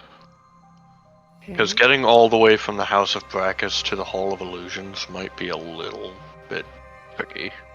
Why does that name remind me of Dune every time we say it? What? The Hounds of Baracus? House of Baracus. Oh. Because the House of something. Let me look it up.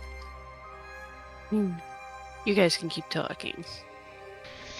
I see that TikTok is in the process of restoring service today. I'd heard something about that, yeah. Yeah, it's already back up. Okay. House of Harkonnen. I know, but for some reason I feel like Baracus. You know what? I'm thinking B.A. Baracus from the A-Team.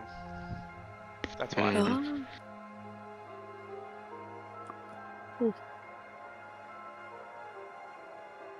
So do you see the Warforged over there?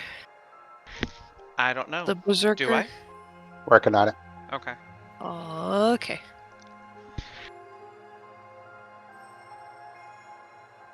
Be right back.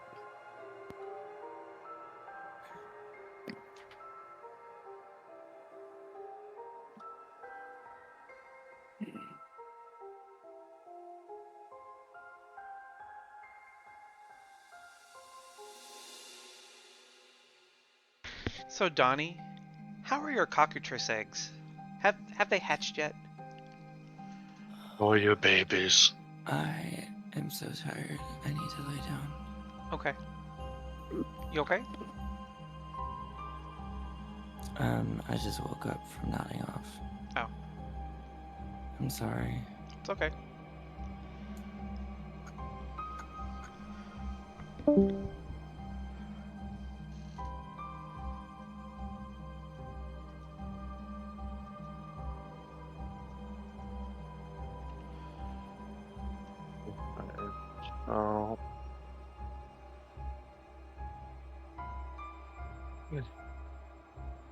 What are we doing here?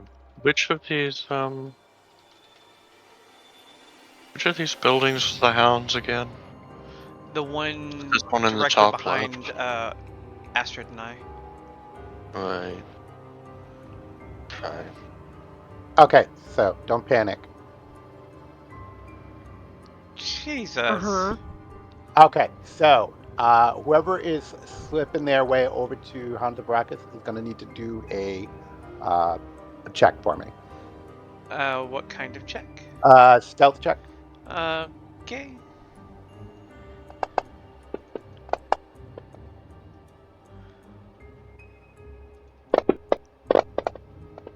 I am not Why particularly am stealthy. I Your rolling? armor. Oh, fuck. So I'm not being very stealthy. But then again, stealth was not the point of me going over there. Okay, Mm. so you well, where are you? Where are you going? I was going to be right in front of the door. I had moved my token, I thought. No, All right, I think so I think my he moved token got me over there. stuck. Ah, okay. Might have. okay, so as the three of you begin making your way towards the doorway. Did I get stuck again? Probably. Okay. Well, I'm stopping you because you guys all rolled for shit on your stealth checks, so I'm stopping you. So you are making your way towards the doorway to House of Baracus, or Hounds of Baracus, and you kind of get to the end of the hall there, and you can kind of look out into the plaza, and you see just tons of Warforged that are just scattered throughout the space here. In the center, you see where the hell's the soldier here? There he is. He's supposed to be on top of this thing. You see just like tons of Warforged, and you see the Iron Juggernaut just kind of revving around the center of the plaza, kind of like almost like showing off and everything. As you feel that you are kind of unobserved, and you feel that you can sneak into the building without being seen. Uh, Killian, because you rolled the worst, you trip over a piece of debris that is in the middle of the hallway, sending it clattering into the middle of the plaza. The sound in the middle of the plaza like immediately stops as all eyes turn towards you all, and with a roar of anger and challenge, they all begin to prepare to fight. So we are going to go into initiative. Great. All right, and I will allow you guys to move into position. Well, We are gonna jail my dice. I think that's the lowest initiative I've ever rolled.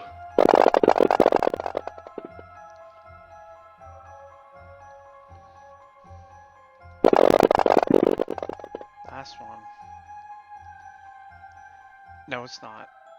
It got progressively lower. Right? Mm, I'll keep it. I'll keep it. All right, I'm adding something into here that is not really here. It's just a placeholder. So don't anybody freak out. It's an ancient black dragon. No, that comes later. mm. By the way, has anyone ever woken up from a dream where the dream was so vivid and it was so awful that you woke up actually mad at someone? All the time. Yeah. I've never woken up actually mad at somebody, but I have woken up wondering how the hell I got back home. That was a cool die.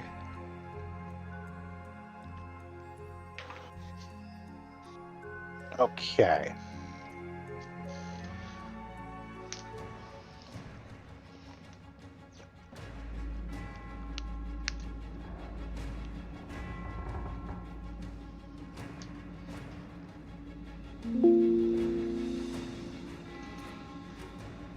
That Killian's turn.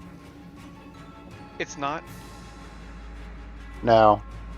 because it sure seems like it's my turn. I'm trying to get it to the top of the frickin' order. Well, why don't I just go ahead and take my turn? No. Why don't we just hit next actor 4 times? Alright, there we go. Oh boy. This is gonna be rough. Oh boy. Oh boy.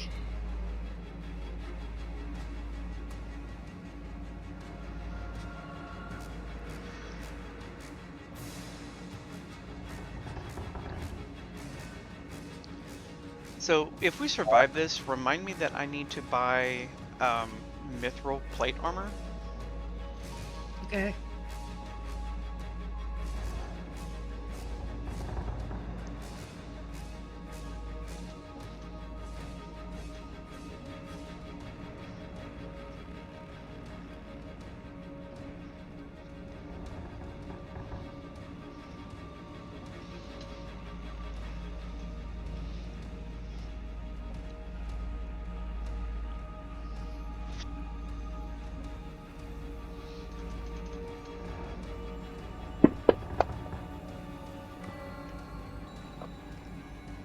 I need my sound effect. I don't have that. But I'm going to say that the string on the crossbow snaps and renders it unusable. So I'm going to remove this.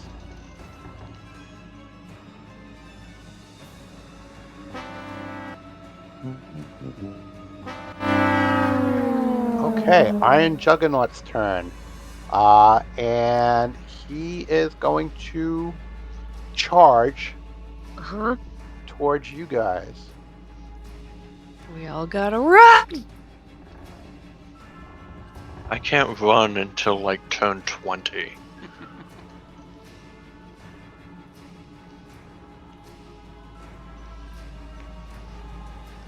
I'm too busy trying to get inside this building so we can have allies. Alright, so he is going to double move for 40 feet and try to ram right through you guys. Sounds about right.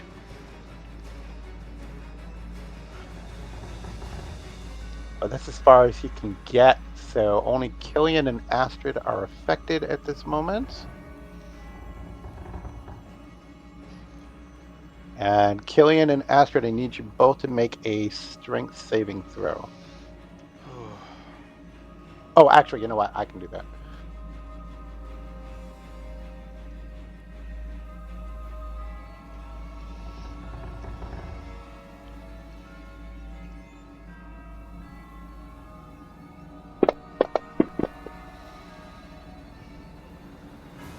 Ooh, you're both knocked prone. But luckily, because he double moved, he cannot do his trample.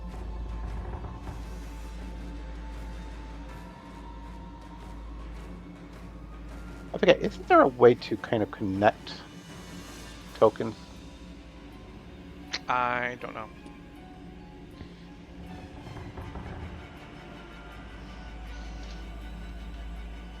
Right, Donnie's up.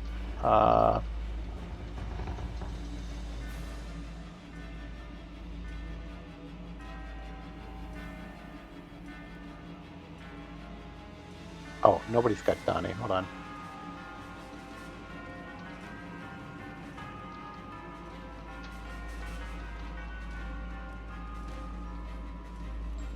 Somebody wants to load up Donnie. Not it.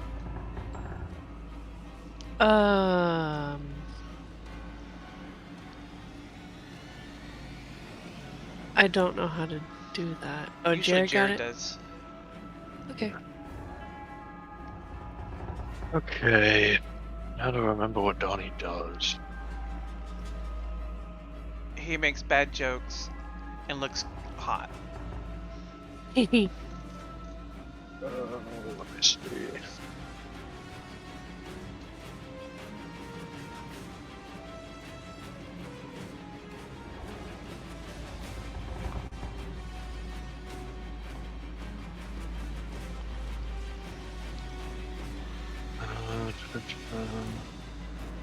Poetic inspiration, fighting style, second wind, prestidigitation, vicious mockery, cure wounds, dissonant whispers, sleep, unseen servant.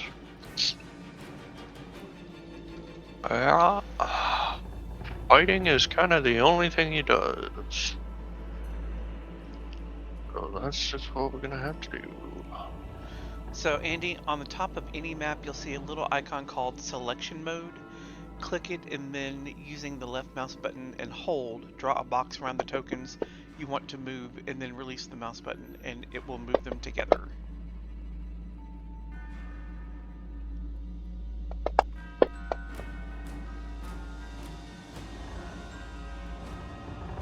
Good to know. Thank you.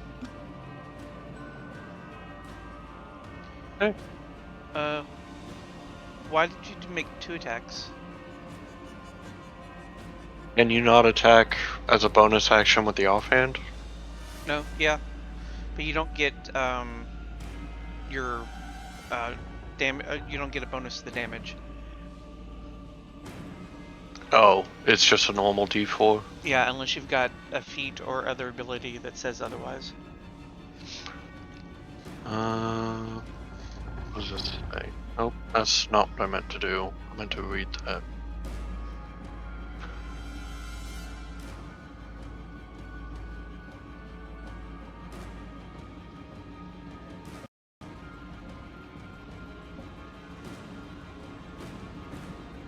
Oh, wait a second. Okay, that's not... I've been reading this wrong. That's not in his offhand, that's if he throws it. Okay. Okay, never mind. If he's In that gonna case, attack just from take range, 5 he gives a damage bonus. off of it. So minus 5 points. Okay. Yeah, just take 5 damage off of it.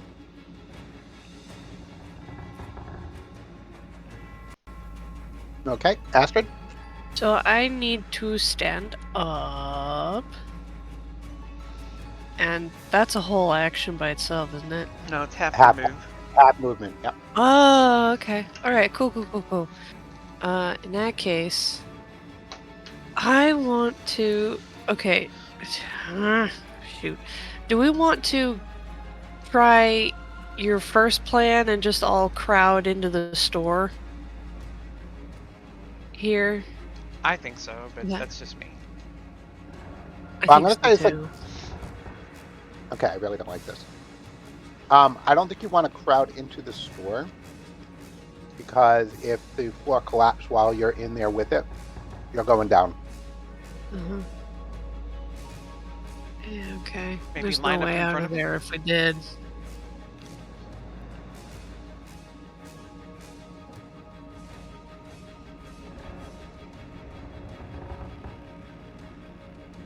I'm trying to think of a way to make it back up and then charge us again. But I don't know if we'd be able to jump out of the way. I don't know that So- anybody but me can even move out of its range right now. I Unless you want have- to provoke opportunity. Hmm.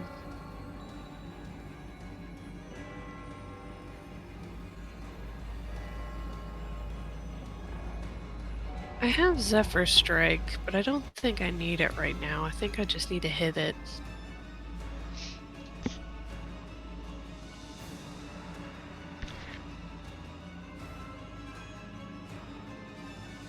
Actually, you know what I'm actually gonna do? I am going to acid breath this thing. Because I haven't done that before. All right, so I will say you want to go over and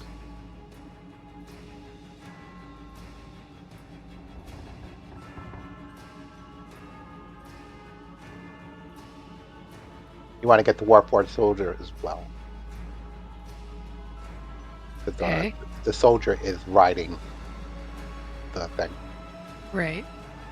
Oh, I see. Okay. Got it, Giggity. got it. Pig.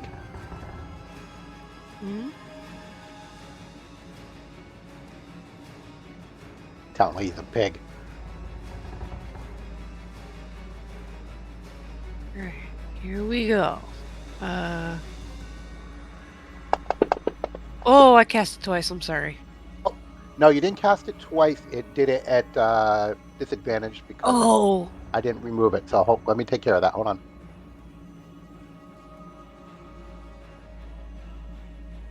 I gotta pop. I mean, Ow. they still failed, so that's the goal, is for them to fail. Oh, they were failing. Okay, yeah.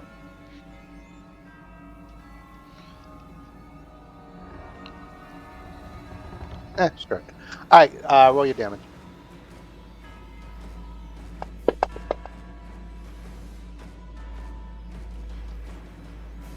Mm.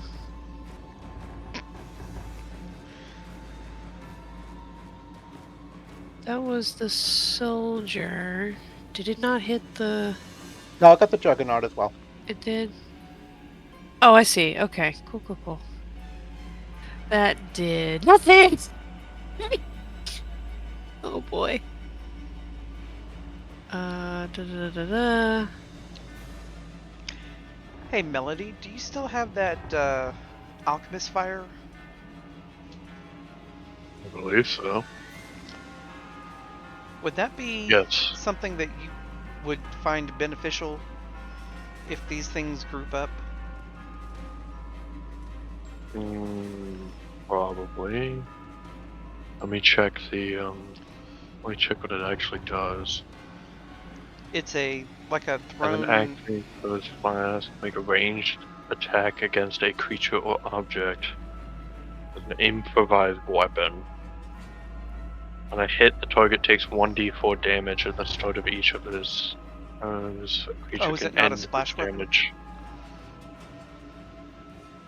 I don't know. Oh, I was It thinking. just says I can throw this flask up to 20 feet, shattering it on impact. Yeah. I was thinking kind of like Baldur's Gate 3, where you throw it, it explodes on the ground, and there's like a puddle. All right, so Yeah. what I'm gonna do for the Grey Dogs, they have like a kind of like a speed up for the Grey Dogs to be in the combat, where you roll a d20 on a roll of 1 to 5. None of them hit. On a roll of 6 to 15, they each hit with one attack, and on a 16 to 20, each of them hit with both attacks. And they have either longbows or short swords. So where they are right now, they'd probably be doing it with Longbow. Yeah. longbow. So I'm gonna roll it now. Okay, so that's a 12. So we each hit with one.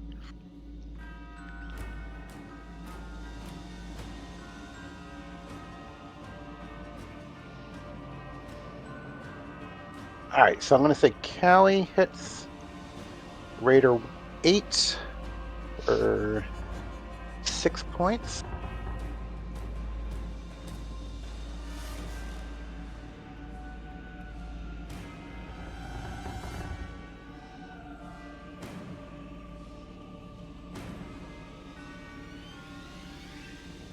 Callie hits Raider 8 for 6.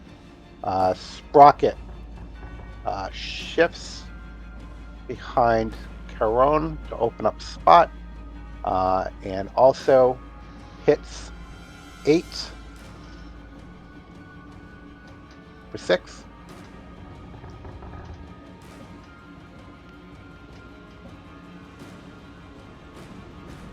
Okay, he's dead. So they have at least 12 HP. Or 12 or less, rather.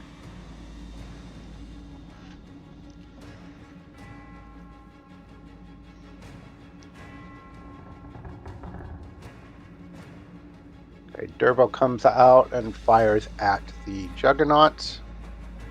Does 6.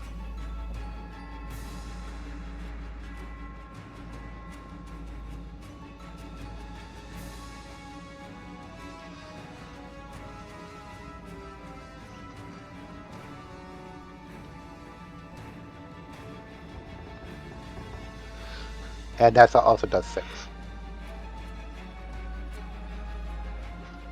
Is Nessa the halfling? Correct. Okay. All right. Warforged She Raider shoots him with the 11. toothpick.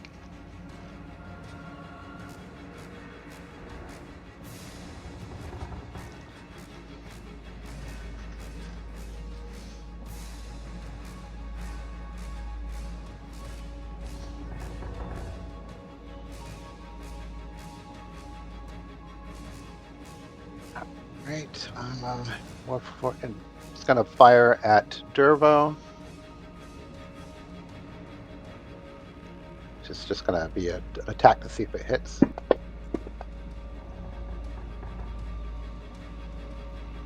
I'm going to say it doesn't.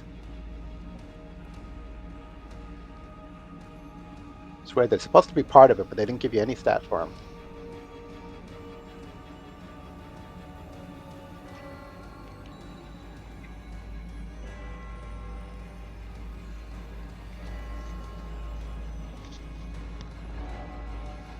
It's a lot of enemies, though. Oh boy, oh boy. Yeah, you're telling me, as someone who has had their turn already. Wait. When did you have your Oh, no, turn? wait, no, you haven't. Melody hasn't had one yet. That was what they meant. Yeah, the majority of the I haven't party had has my not. turn. I thought you had already taken your turn. Oh. I was thinking of Donnie, I guess.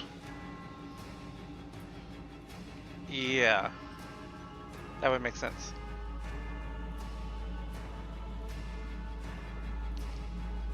That one poor Warforged at the very bottom who rolled a 2. All right, Carol. I believe Charon would probably do a bless on party members and target Melody, Killian, and Astrid with it.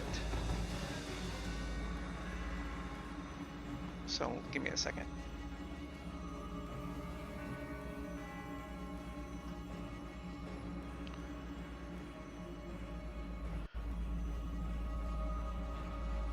Because one healing spell is not going to do us much good.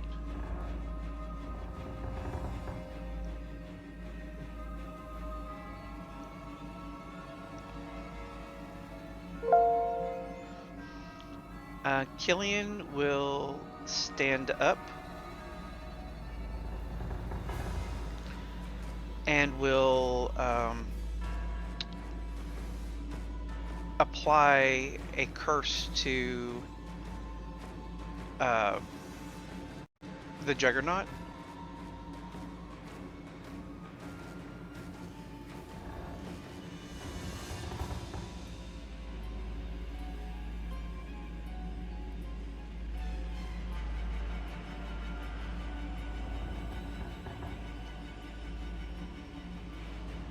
And then swing with his weapon.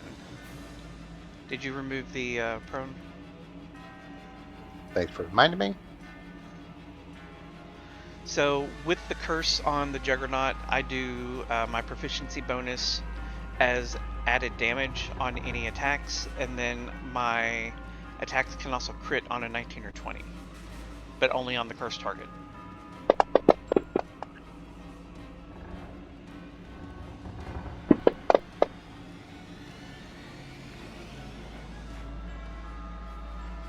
And I'll end my turn.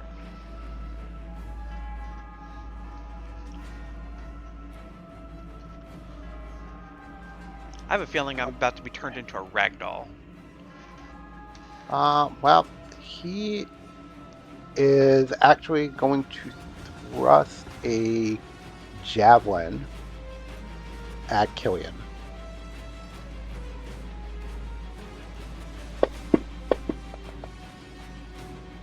And which you managed to deflect.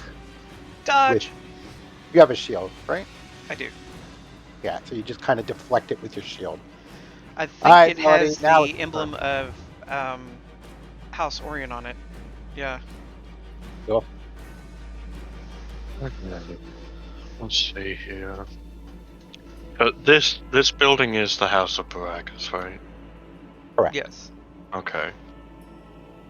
I'm gonna come in here. And can I see? Oh, I am stuck in the wall. Okay. Going.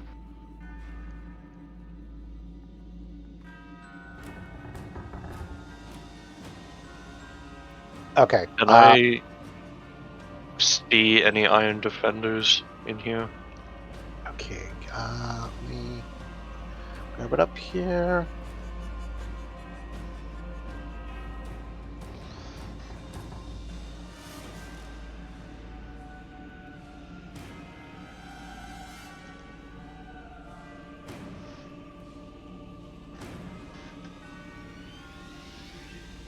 Okay, so in this store,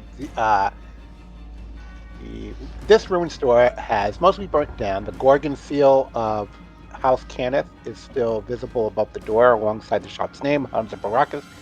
Inside, you can see a pair of scorched crates protruding from the mounds of ash. Inside the crates, you can see the shapes of two iron defenders, which are basically constructs that are in the shape of.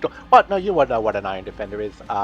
Like Garunda's pet Yeah. that you went up against before. Um, they are uh, they are currently inert, but you can open up the crates.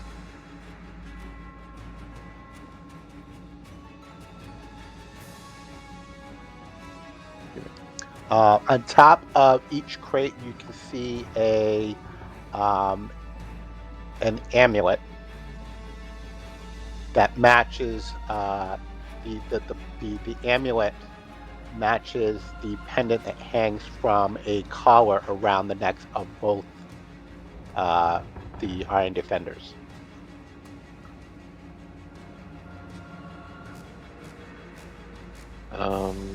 Okay. I'm sorry, I zoned out. You said there's a collar around each of the iron defenders? Yeah, so both of the Iron Defenders are wearing kind of like a collar or some sort of cuff around the necks. Hanging from that collar or cuff is an amulet. On top of the crate is a matching amulet, Right. Okay. not on a collar. And yeah, And I. Well, that's moving too far away. Hold on. How far did I have to move to get here? I was standing there, so that would you have were been standing at 5, the door, so 10. like 10 feet. Yeah. Yeah. And Um. 15, 20, 25, 30. And that's as far as I can go towards the crate. And I guess I'll just shoot this guy.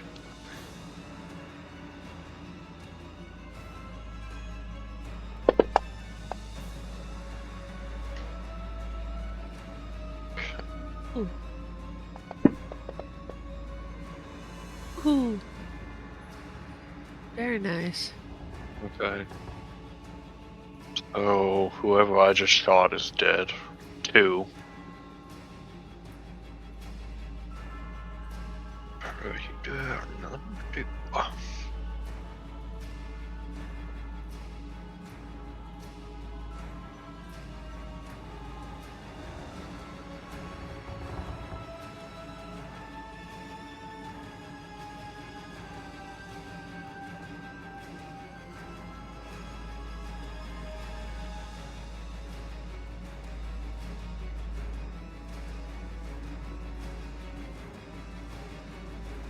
all right, he's going to target Astrid with his crossbow.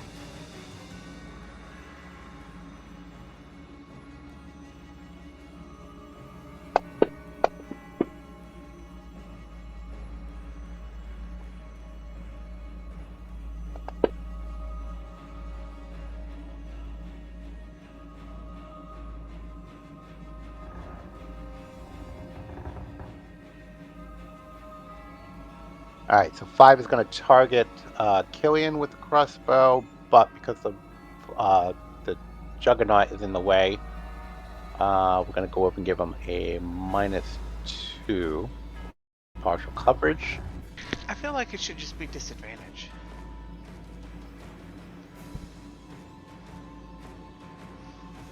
No? I can do that. I was just messing with you, but I won't say no. I mean, I agree. So I mean, I just don't want to kill anybody outright yet. I want to Yet. wait until these guys get to like level 4 or 5, and then then the gloves come off, and then I can kill you. All right, so 7 is going to come forward and fire at Nessa. No. Not the halfling. Ooh. And does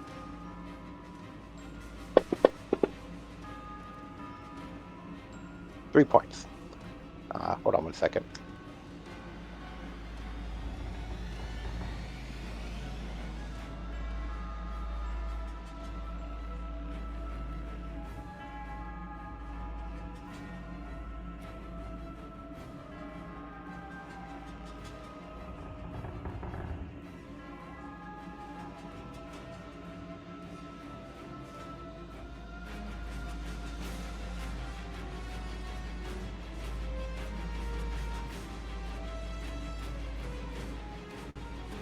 All right, I'm just assigning them an arbitrary amount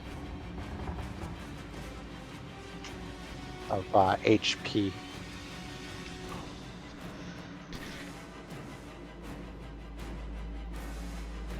Okay, 14. Broke his crossbow, so he's going to come in to attack Astrid with his scimitar.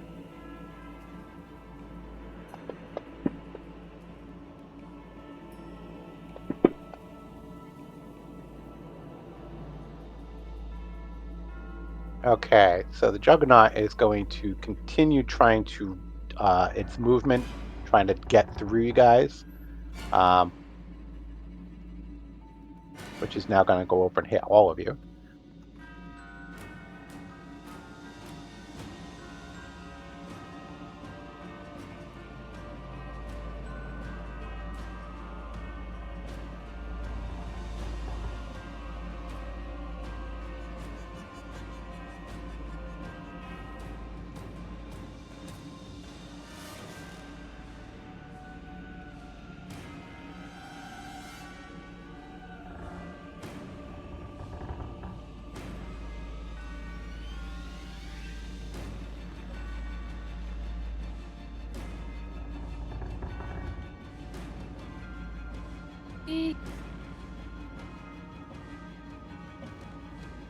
Try holding down control. Yeah.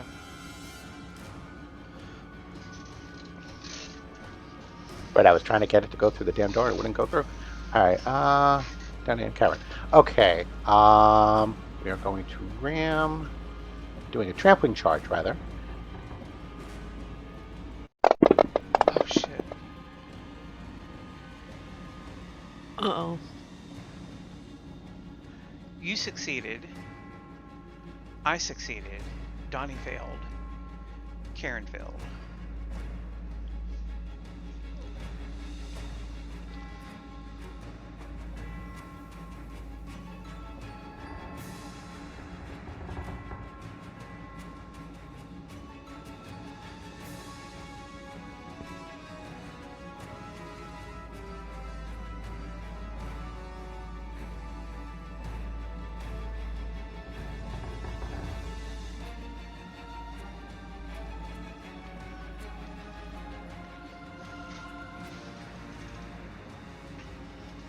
I'm sitting here talking again. I figured. Oh.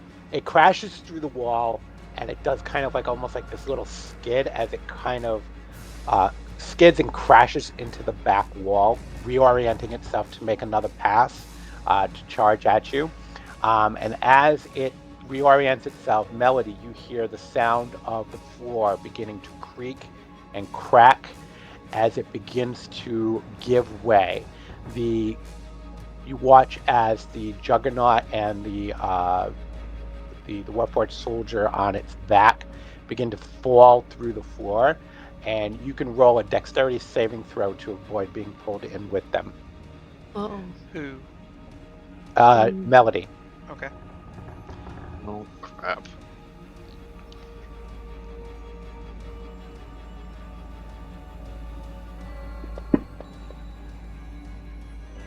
I don't know why that rolled with an extra dice.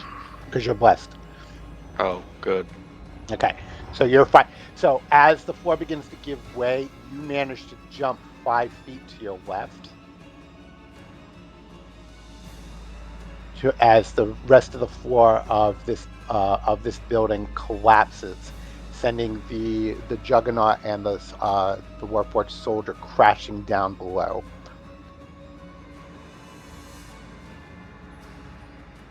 All right, so the Juggernaut is out of the fight, and you look down into the hole that has been made, and you can see the Juggernaut has collapsed to the ground, to the into the hole that's probably maybe about like 20 to 30 feet deep, and it's landed on its back, and it's like you watch as its legs or wheels. I think I said it was wheels. It just kind of like moves, and it can't right itself.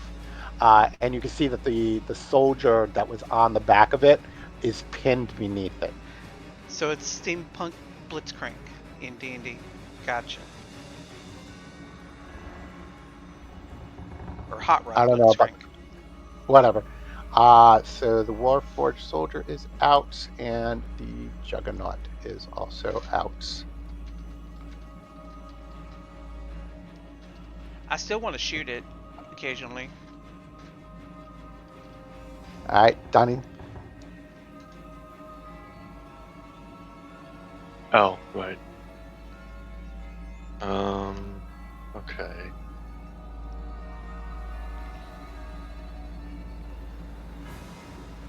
What do I do here? Hot rod blitzcrank Okay. in Discord. Let's go up here. Smack this guy. I did that roll twice. Because I'm at disadvantage. Why am I at disadvantage? You're prone. Of course I am. Baby's prone. Well, it's only 15 feet to move up there, so I should have that taken off by the time I get up there.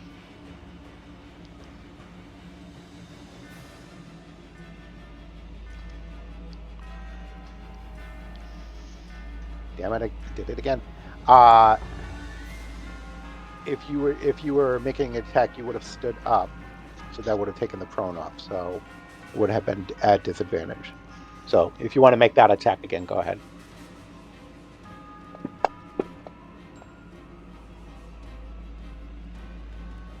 Well, I missed.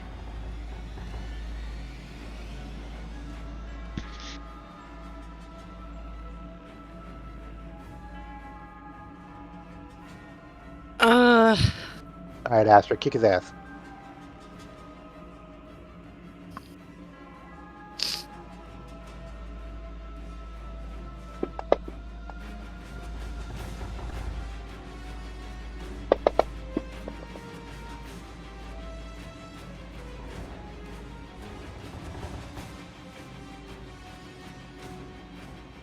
Okay. Cure wounds is an action, isn't it? Yeah, it's Yes. an Yes. Okay. All right. There you go.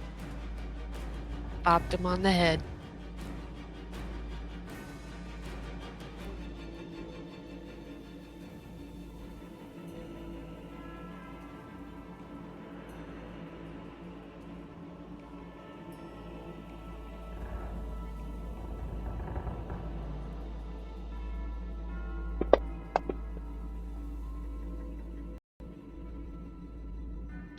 Why did he Oh, roll that's with right. advantage?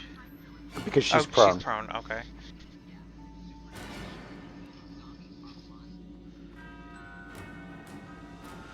There goes our bless, I think. Oh, maybe Nope. not. That's impressive.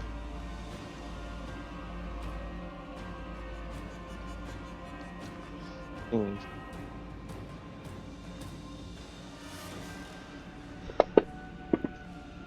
Hey, T. Alright. So targeting, the hell his name is, Dargoon, whatever the fuck is the dwarf. Where was it? Dervo. Thank you. That hurt Dervo a lot. Oh no.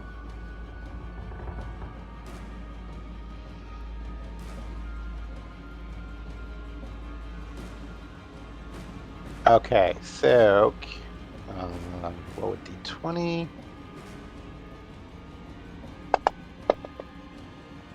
Oh, good hit. All right. Oh, this is very good because they hit twice. Yay! All right. So Callie We is saved you, going. now you have to save us. Tit for tat. So Callie is going to fire at the Warforged Raider 13 in front of Caron. For that's what 12 points. Kills that guy.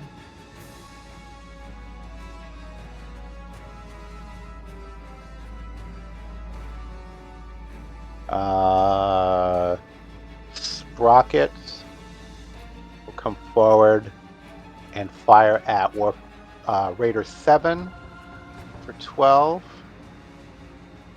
Just gonna find him.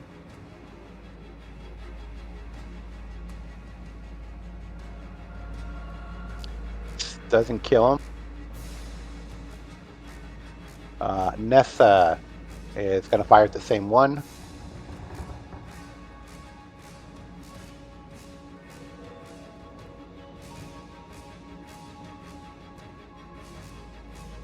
Which does kill him.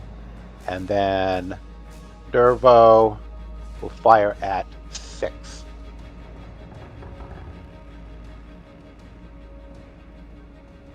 Which does not kill him, but he's looking really rough.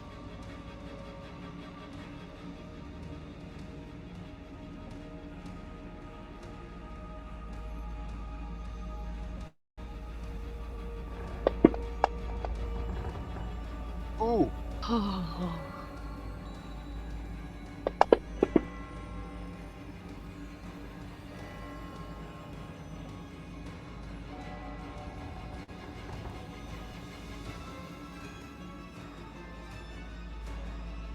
Okay, that sucked. So Nessa's looking a little bit rough. Number 4 is gonna come up here.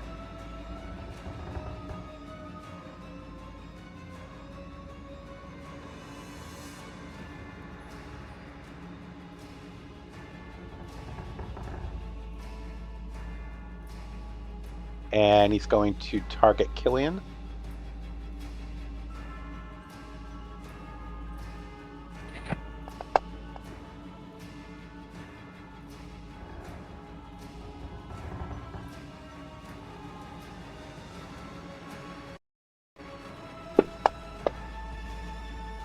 All right, fired at Dervo and misses.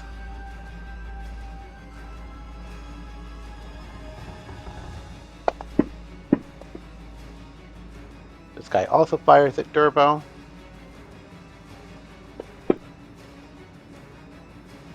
And hits. Dervo's looking really rough.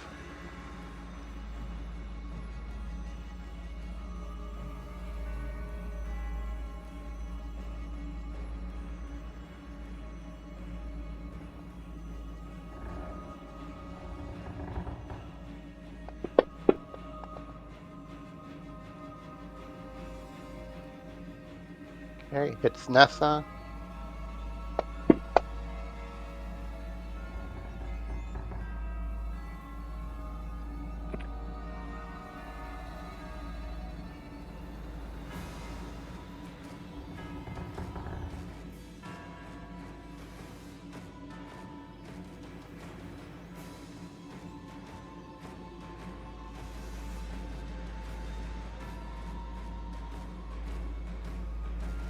And he's going to target Donnie. Oh.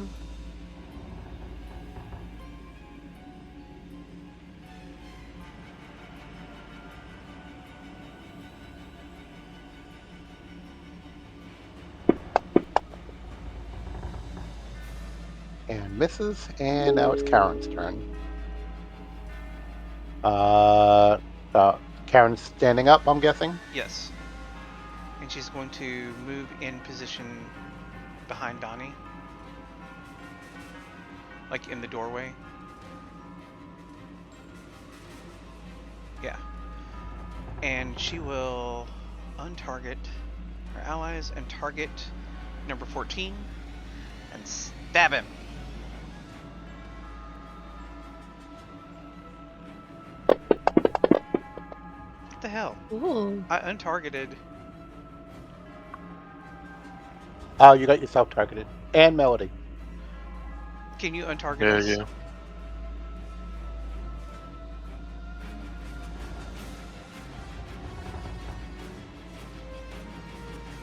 Am I good? Yeah, it's just the Warforged now. Which you had. Yeah.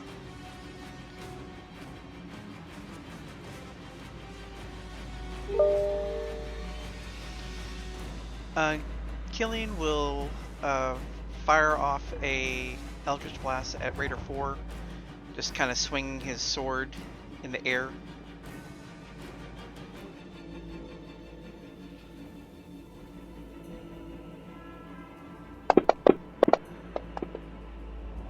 Damn it. Useless! Okay, Melody. Well, I can get to the amulet now. Can you get out of there? There is a window. There's a window. Yeah, I was going to say look there's at a window that. directly south to him. Yeah. So can I pick up the amulet? You said it was also on a collar? It's just an amulet. It wasn't on a collar or anything. Oh, this one's just the amulet. Correct. So, like, it corresponds to the collar? You can assume that, yeah. Okay. Can I pick it up and, like, wave my arm to try and get the Iron Defenders awake? Okay, so as you go over and you grab the amulet and you hold it in your hand, you kind of consider it, and you just kind of run your thumb across the face of it. And as you do so, the amulet begins to glow slightly. And as it does so, you look at the two Iron Defenders in their crates, and you watch as the eyes kind of flicker, and then begin to glow red, and then they kind of shift in place. It's kind of a bit of a cacophonous sound as they move around because you can tell that they are extremely rusty. But they are moving and are waiting for commands.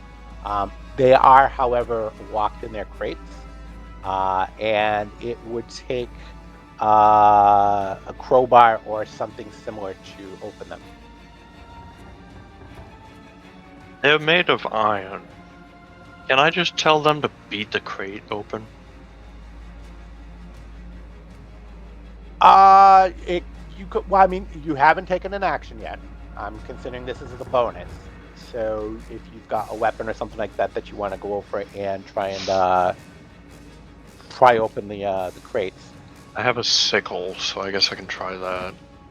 Okay. Or actually, is there a lock on these crates? Yeah, we'll say so. I mean, it doesn't say anything specific. Which means I he's can winging try. it. Well, no, literally, it says opening a crate takes an action and requires the use of a crowbar or similar implement. I have my mystery key on me. Oh, the one that you enchanted. Yeah.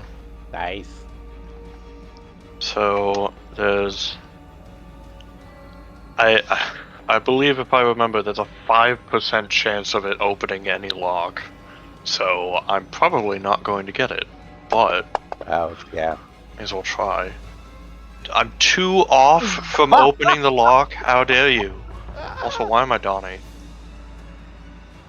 I think you should get a -2 penalty for rolling on the wrong character. Yeah, nice try, Lee. Well, I guess I can try the sickle then. What would that roll even be? I guess a strength check. Yeah, make a strength check. That works. Easily. So you manage to go over and smash the lock, and the Iron Defenders are yours to command. You yank the doors off and like Hulk hurl it across the room.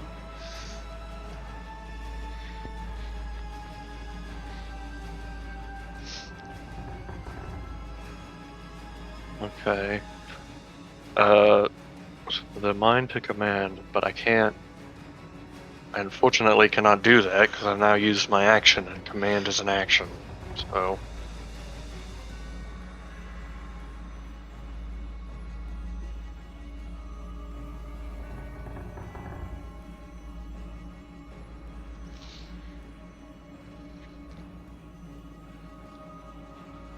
But I don't think it like that type of thing. Just kind of like like just a kind of like attack or whatever. Oh, in that case, I'll just command them to attack the Warforged outside, and with the exception of Sprocket. Gotcha. I was gonna say Sprocket's fucked. All right, and I'm actually going to.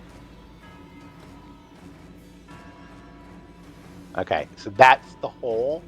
So anything like you guys can't get into there. Melody can't come out that way. So.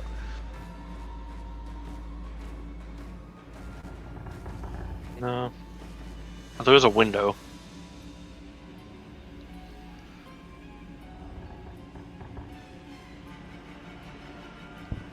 All right, we're going to target Astrid.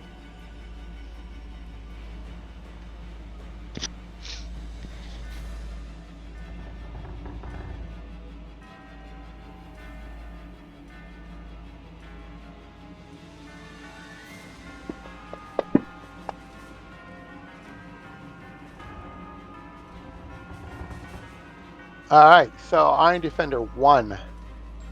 Got 40 feet of movement. Is going to jump through the window.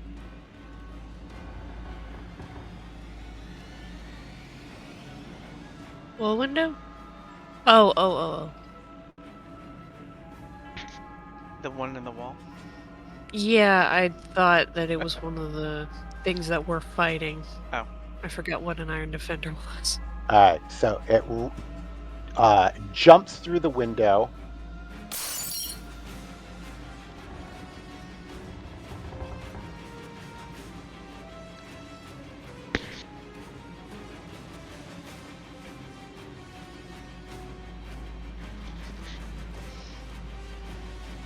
Okay, that's 40. And I think we will double move.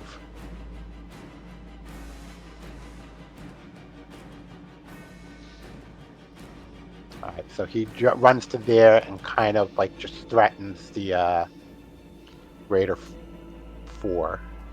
Number 15.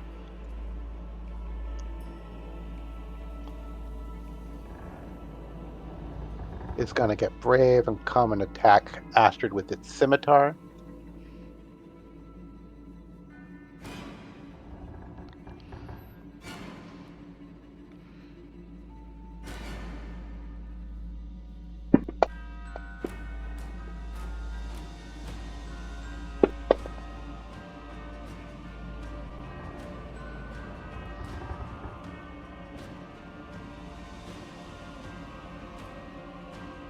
And Raider 5 is going to fire at Sprocket.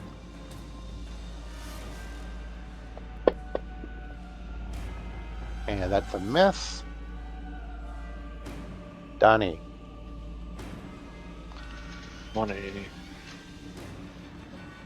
trying to look at this Warforged. It's gonna. Why is Astrid targeted? Huh. I think you're targeting yourself. Am I? You have a reticle over your character. There you go. I'm going to target this Warforged. Then Donnie's gonna cry.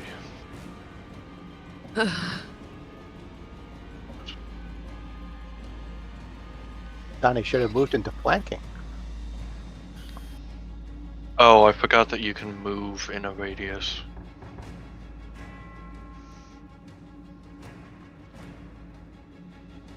Astrid, you can move into flanking. You can. Look at that. Do it, do it, do it, Do it, do it. So my mind went from that to a song, which I'm not gonna repeat on this stream.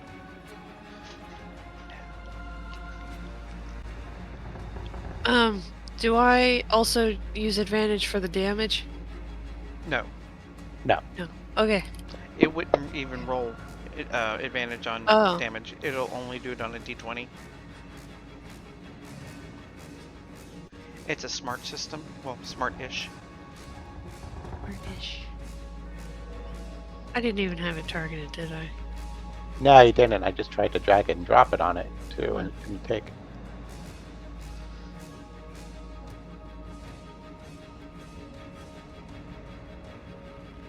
There we go.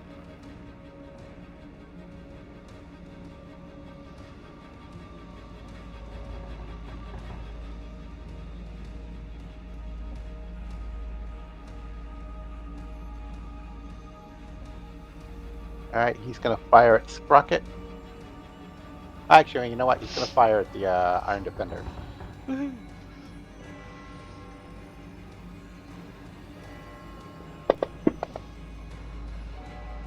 And that's a miss. Alright, now. Let's see what the Grey Dogs do. Nice! Yeah! Alright, so they do 12 on their hits. Alright, so Callie is going to move forward to here and fire at 15.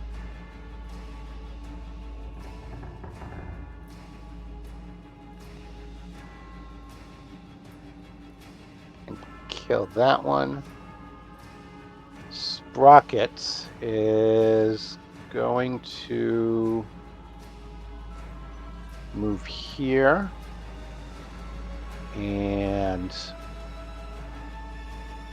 use its longsword on 11, so that'll be 10.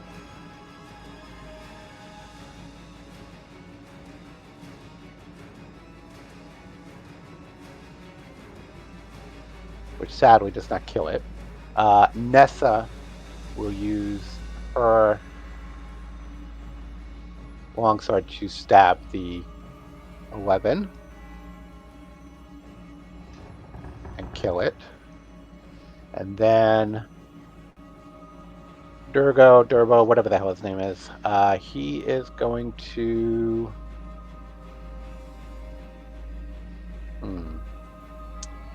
He's going to fire at 9. Killing that guy.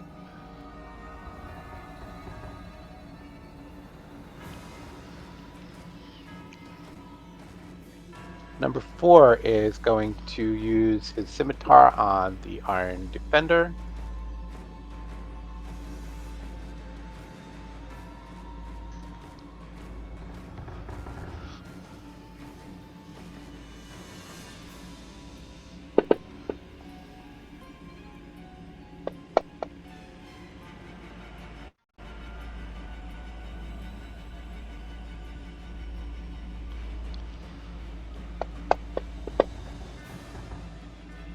Okay, fired at Nessa, missed.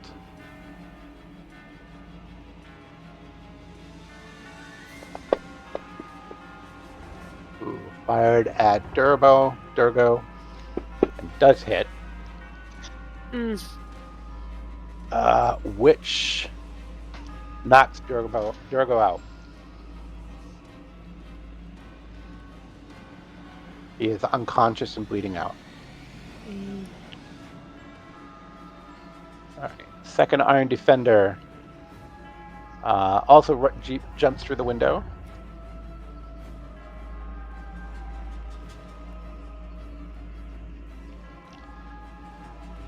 So the Iron Defenders are marked in red, so I'm a little difficulty differentiating them.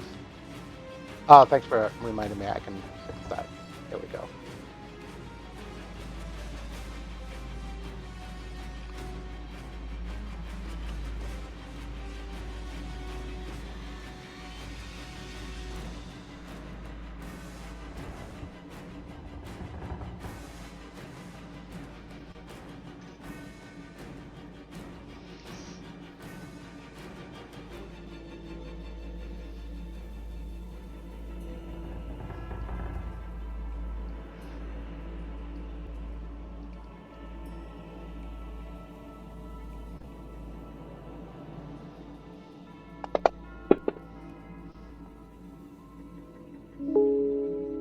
All right, Caroline.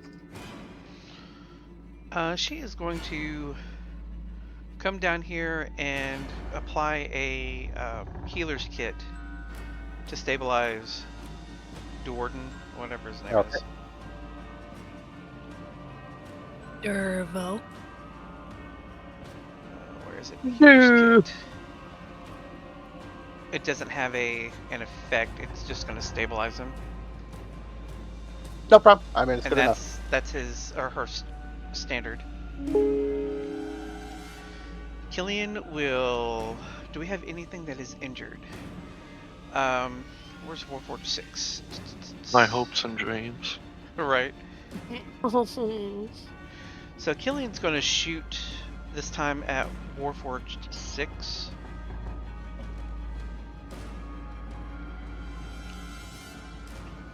There's also Astrid. She is very hurt. Well. Oh, really?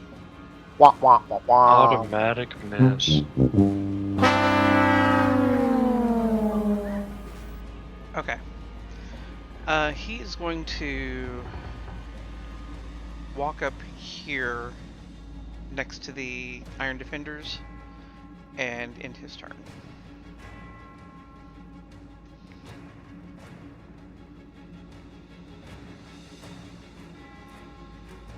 Okay. I guess we'll get to a place where I can actually see and shoot things.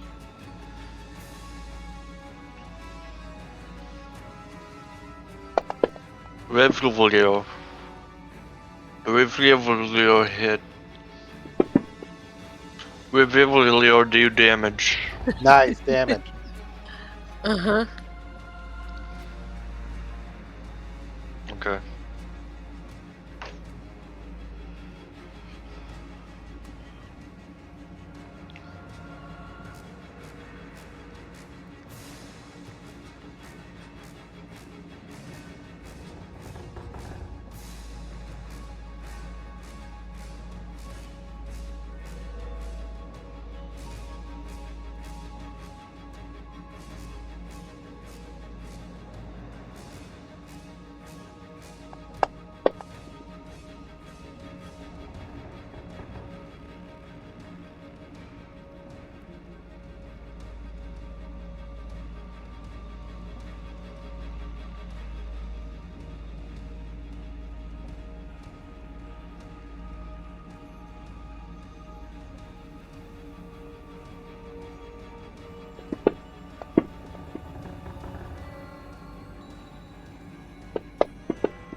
This combat music is very Castlevania.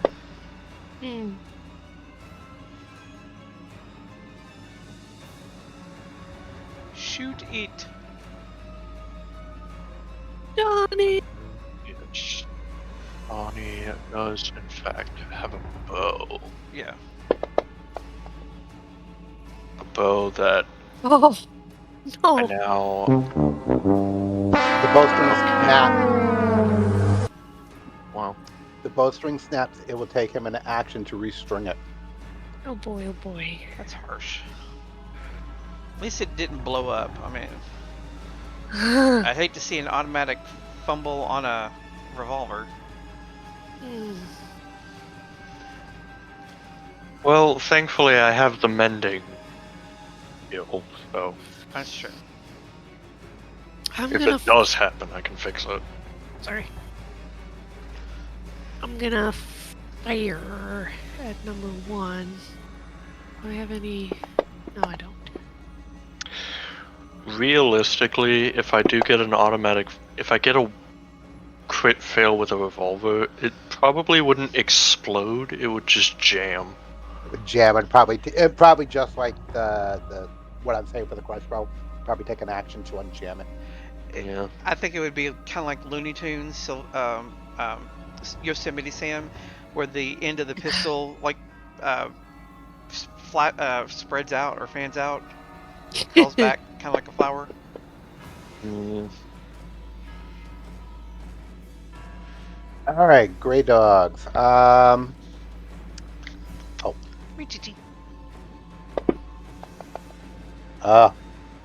None of them hit. Oh, what good are you, man? They were doing really good. All right. All right. So 12 is going to fire at Nessa and miss. His crossbow breaks. Another fail? Yeah, his crossbow breaks. So I just removed it from his thing. So he has to use his scimitar now. This guy is going to fire at Nessa. That does hit.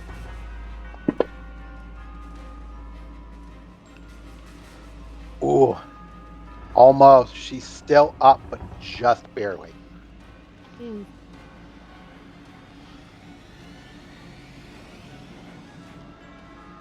Okay, Iron Defender 2 charges down and attacks 6.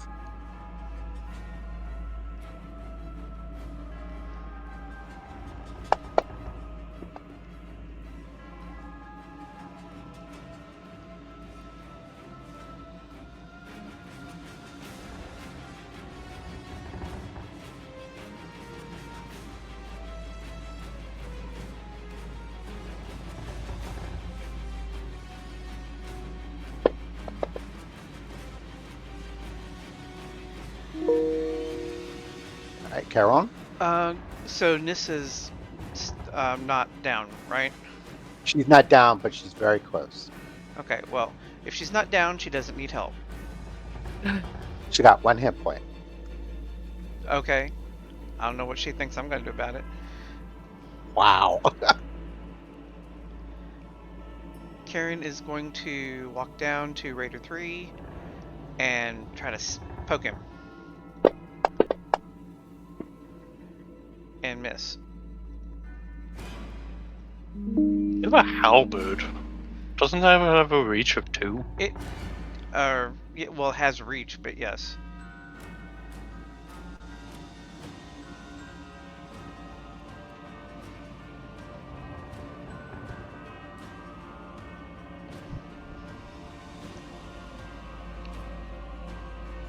So, advantage.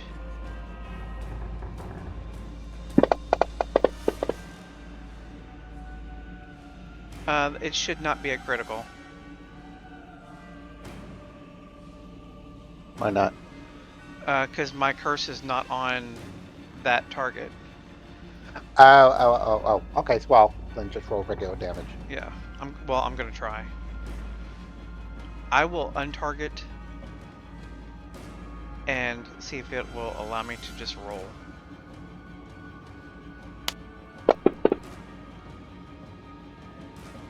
I thought I untargeted. Yeah, it looks like it rolled critical damage. Okay, well I will re-roll.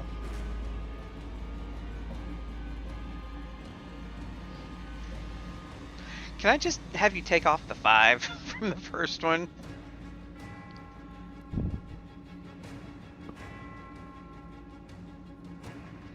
And I'll end my turn.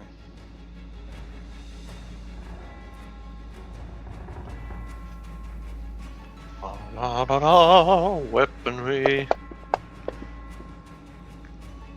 It's the way to get it done. Weaponry. It's effective and it's fun. All right, so 5's not dead. He's you hit him for 9. He's not dead yet. No, I 5. mean, 5 is dead. I'm sorry. okay. I was about to say, it says he's dying. Yeah, the one that we hit. Okay, I thought that was 5. that was 5.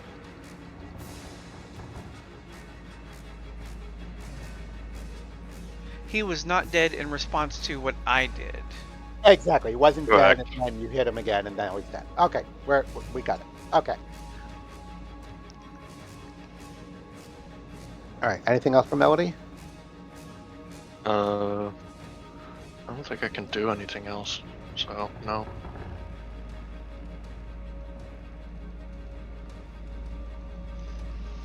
I gotta get one of you guys down, so I think we're gonna target Astrid again. Damn it!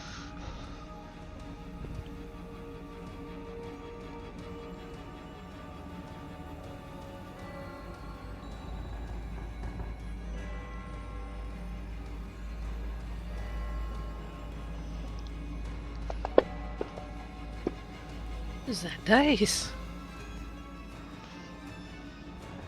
It's stuck.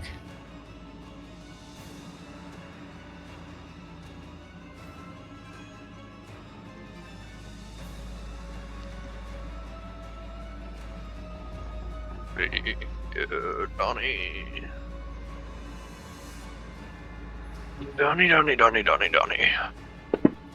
Donnie. I do not deserve that.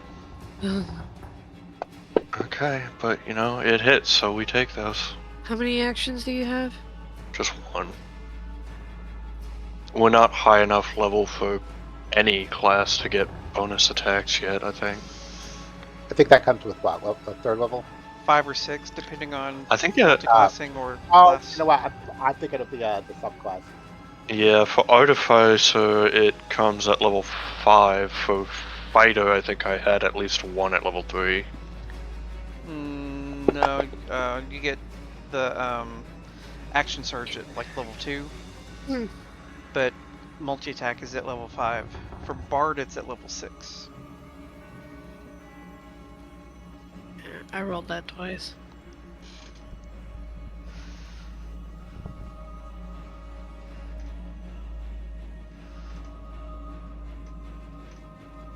What is a spellcasting modifier?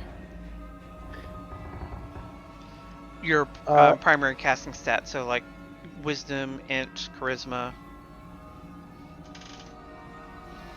I think for Rangers it is Wisdom.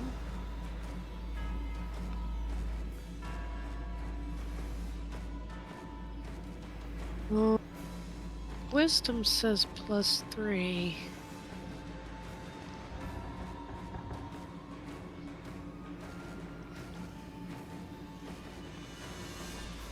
Anyway.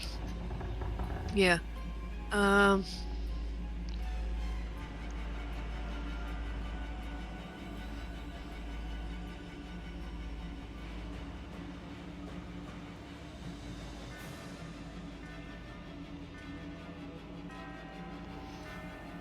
So you healed yourself?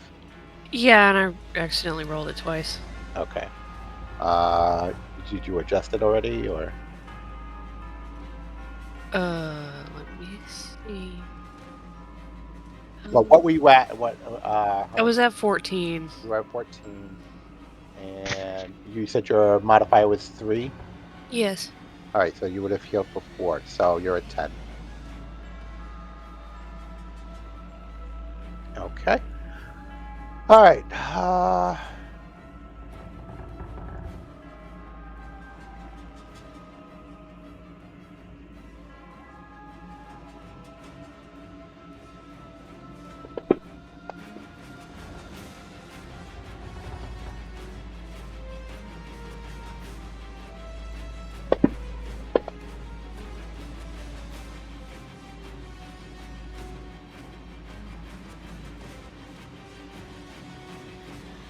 Okay, so the gray dogs hit, just with one. So Callie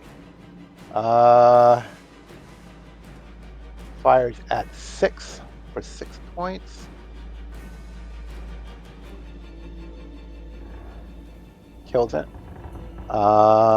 Sprocket fires at 12 for 6.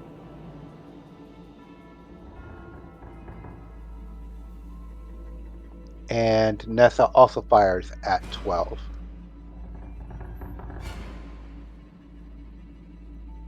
Killing it, and Durgo is still unconscious but stable.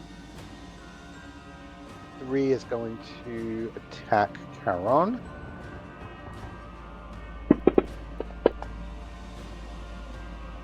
And miss.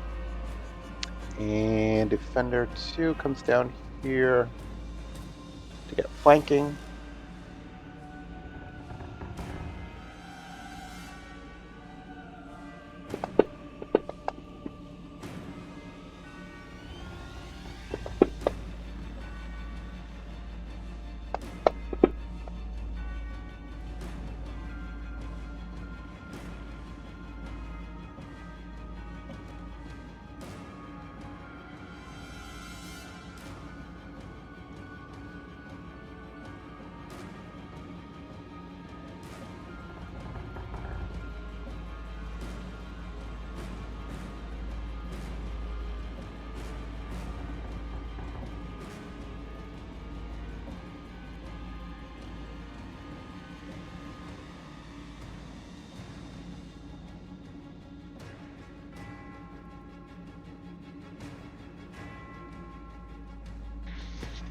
Are you saying something, Andy?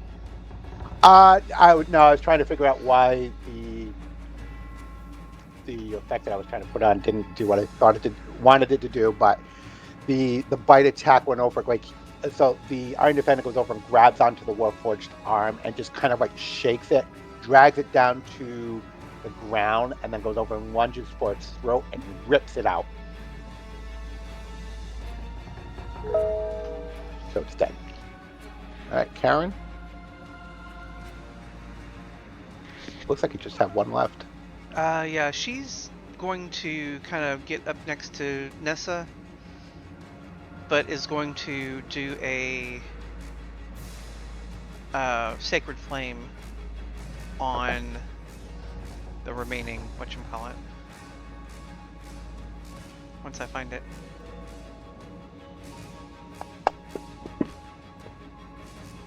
Damn. Never mind. Yeah, Sacred Flame is kind of a sucky spell. Almost never hits.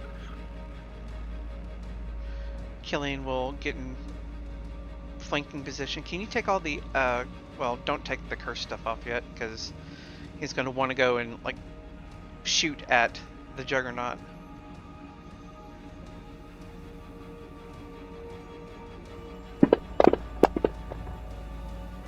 Let me roll to see if I crit. I do not.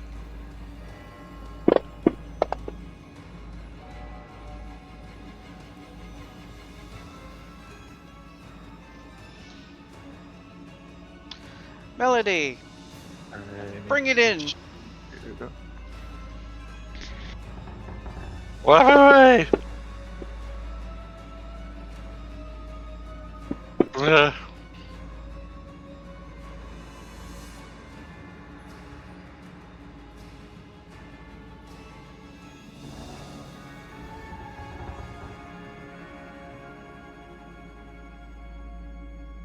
You watch as the final Warforge's head explodes as the bullet fired from Melody's gun enters its forehead and explodes out the back. It collapses to the ground, dead.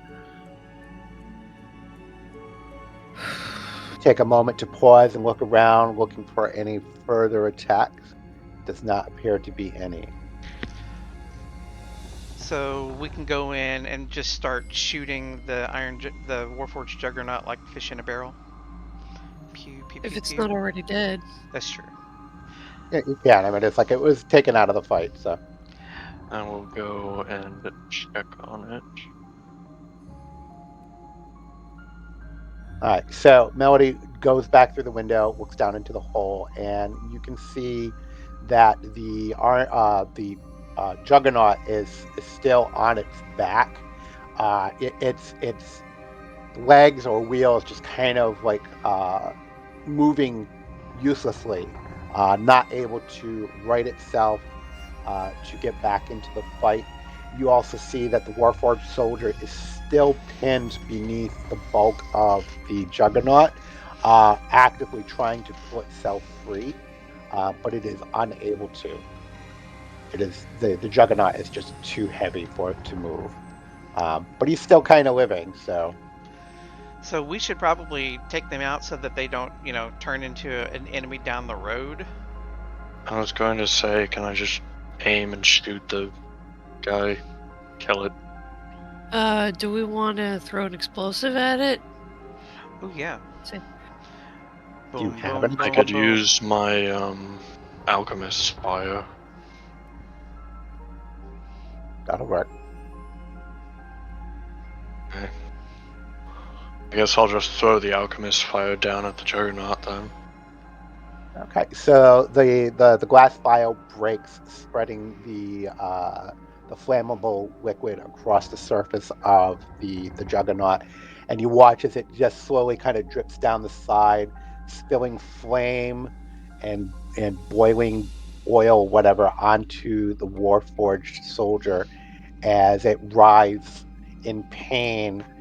Its movements become slower and slower, weaker, until finally you watch as the metal components of its physical form clatter to the ground, the organic components burned away by your alchemist's fire. It is dead. Okay. Does Donnie have cure wounds and a empty spell slot?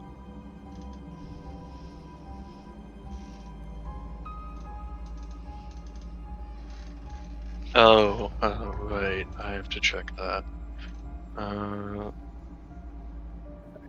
He has an empty spell slot and cure wounds, yes. Okay. Can he patch up Nessa? Uh, Does Astrid have any unused spell slots? I have one, yeah. And you have cure wounds? I do. Can you patch yourself up? Let me see. Because Karen is all tapped out.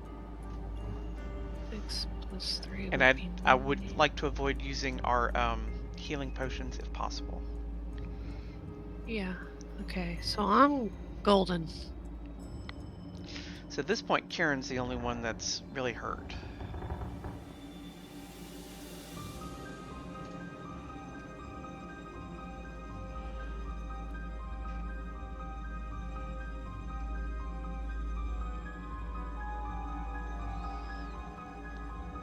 Oops. I closed the map. Oy.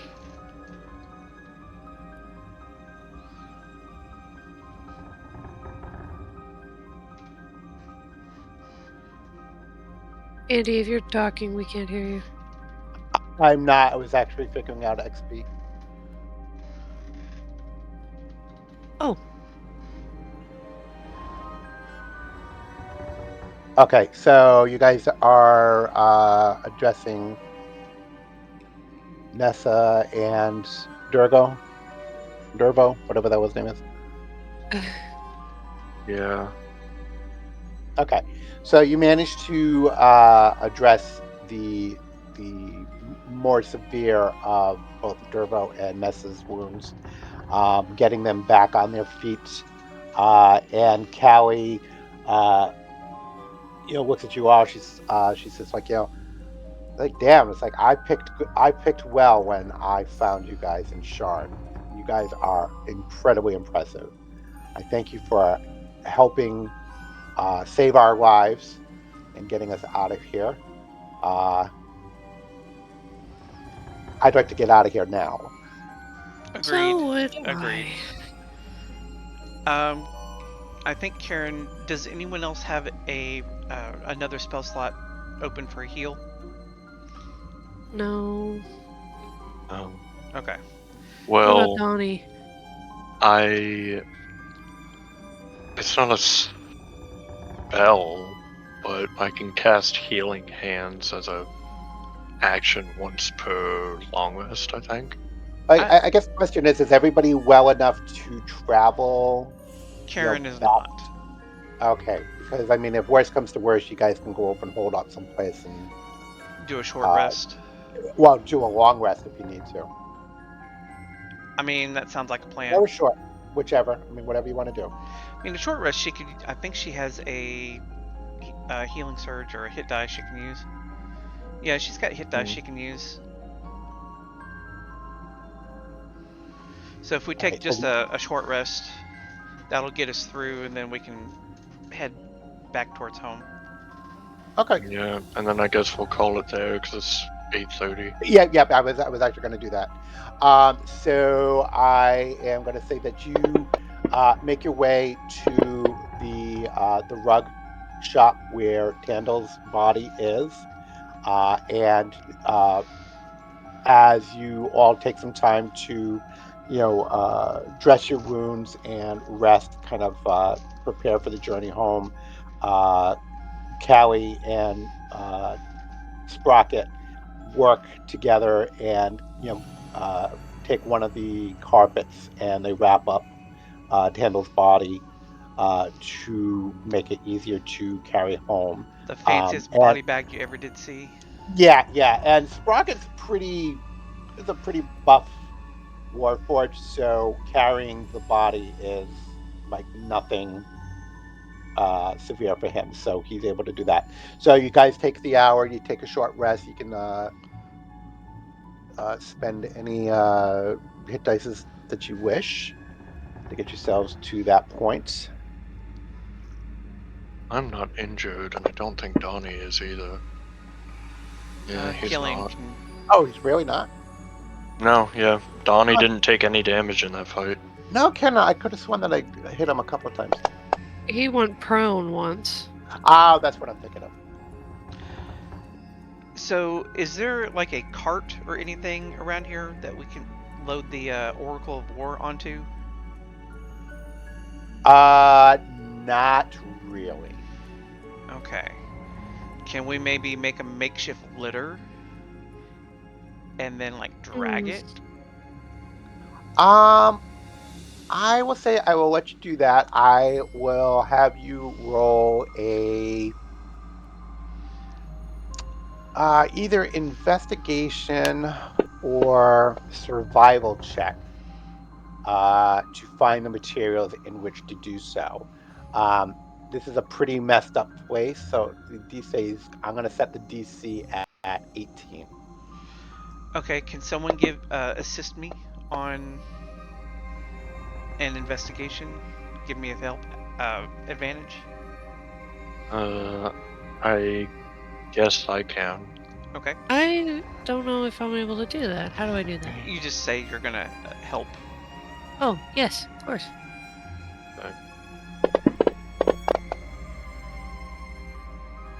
Well, Boo. I guess we'll have to come back another time. Oh. Unless someone else can manage to locate some materials.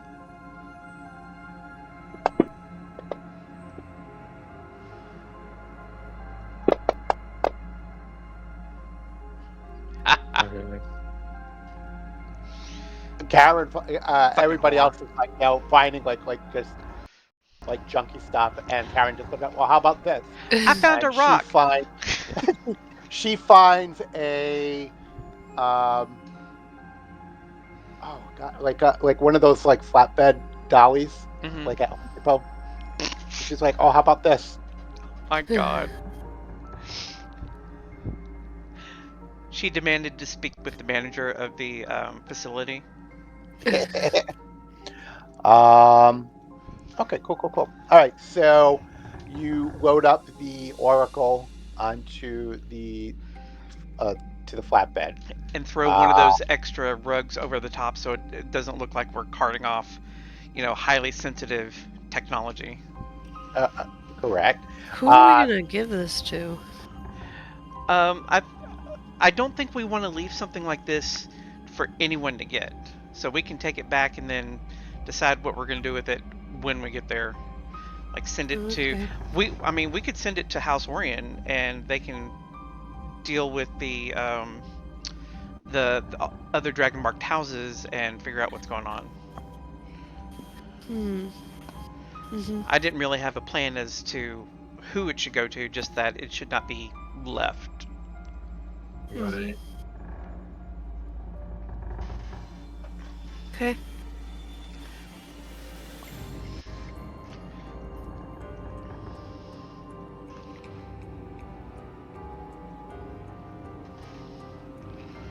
$340. 340. So that puts us at 830.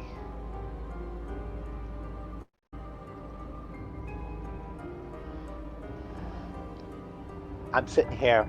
God damn it. Wait. I did it again. I think something's messed up. What? Donnie's XP is only at 350, but mine is at 490.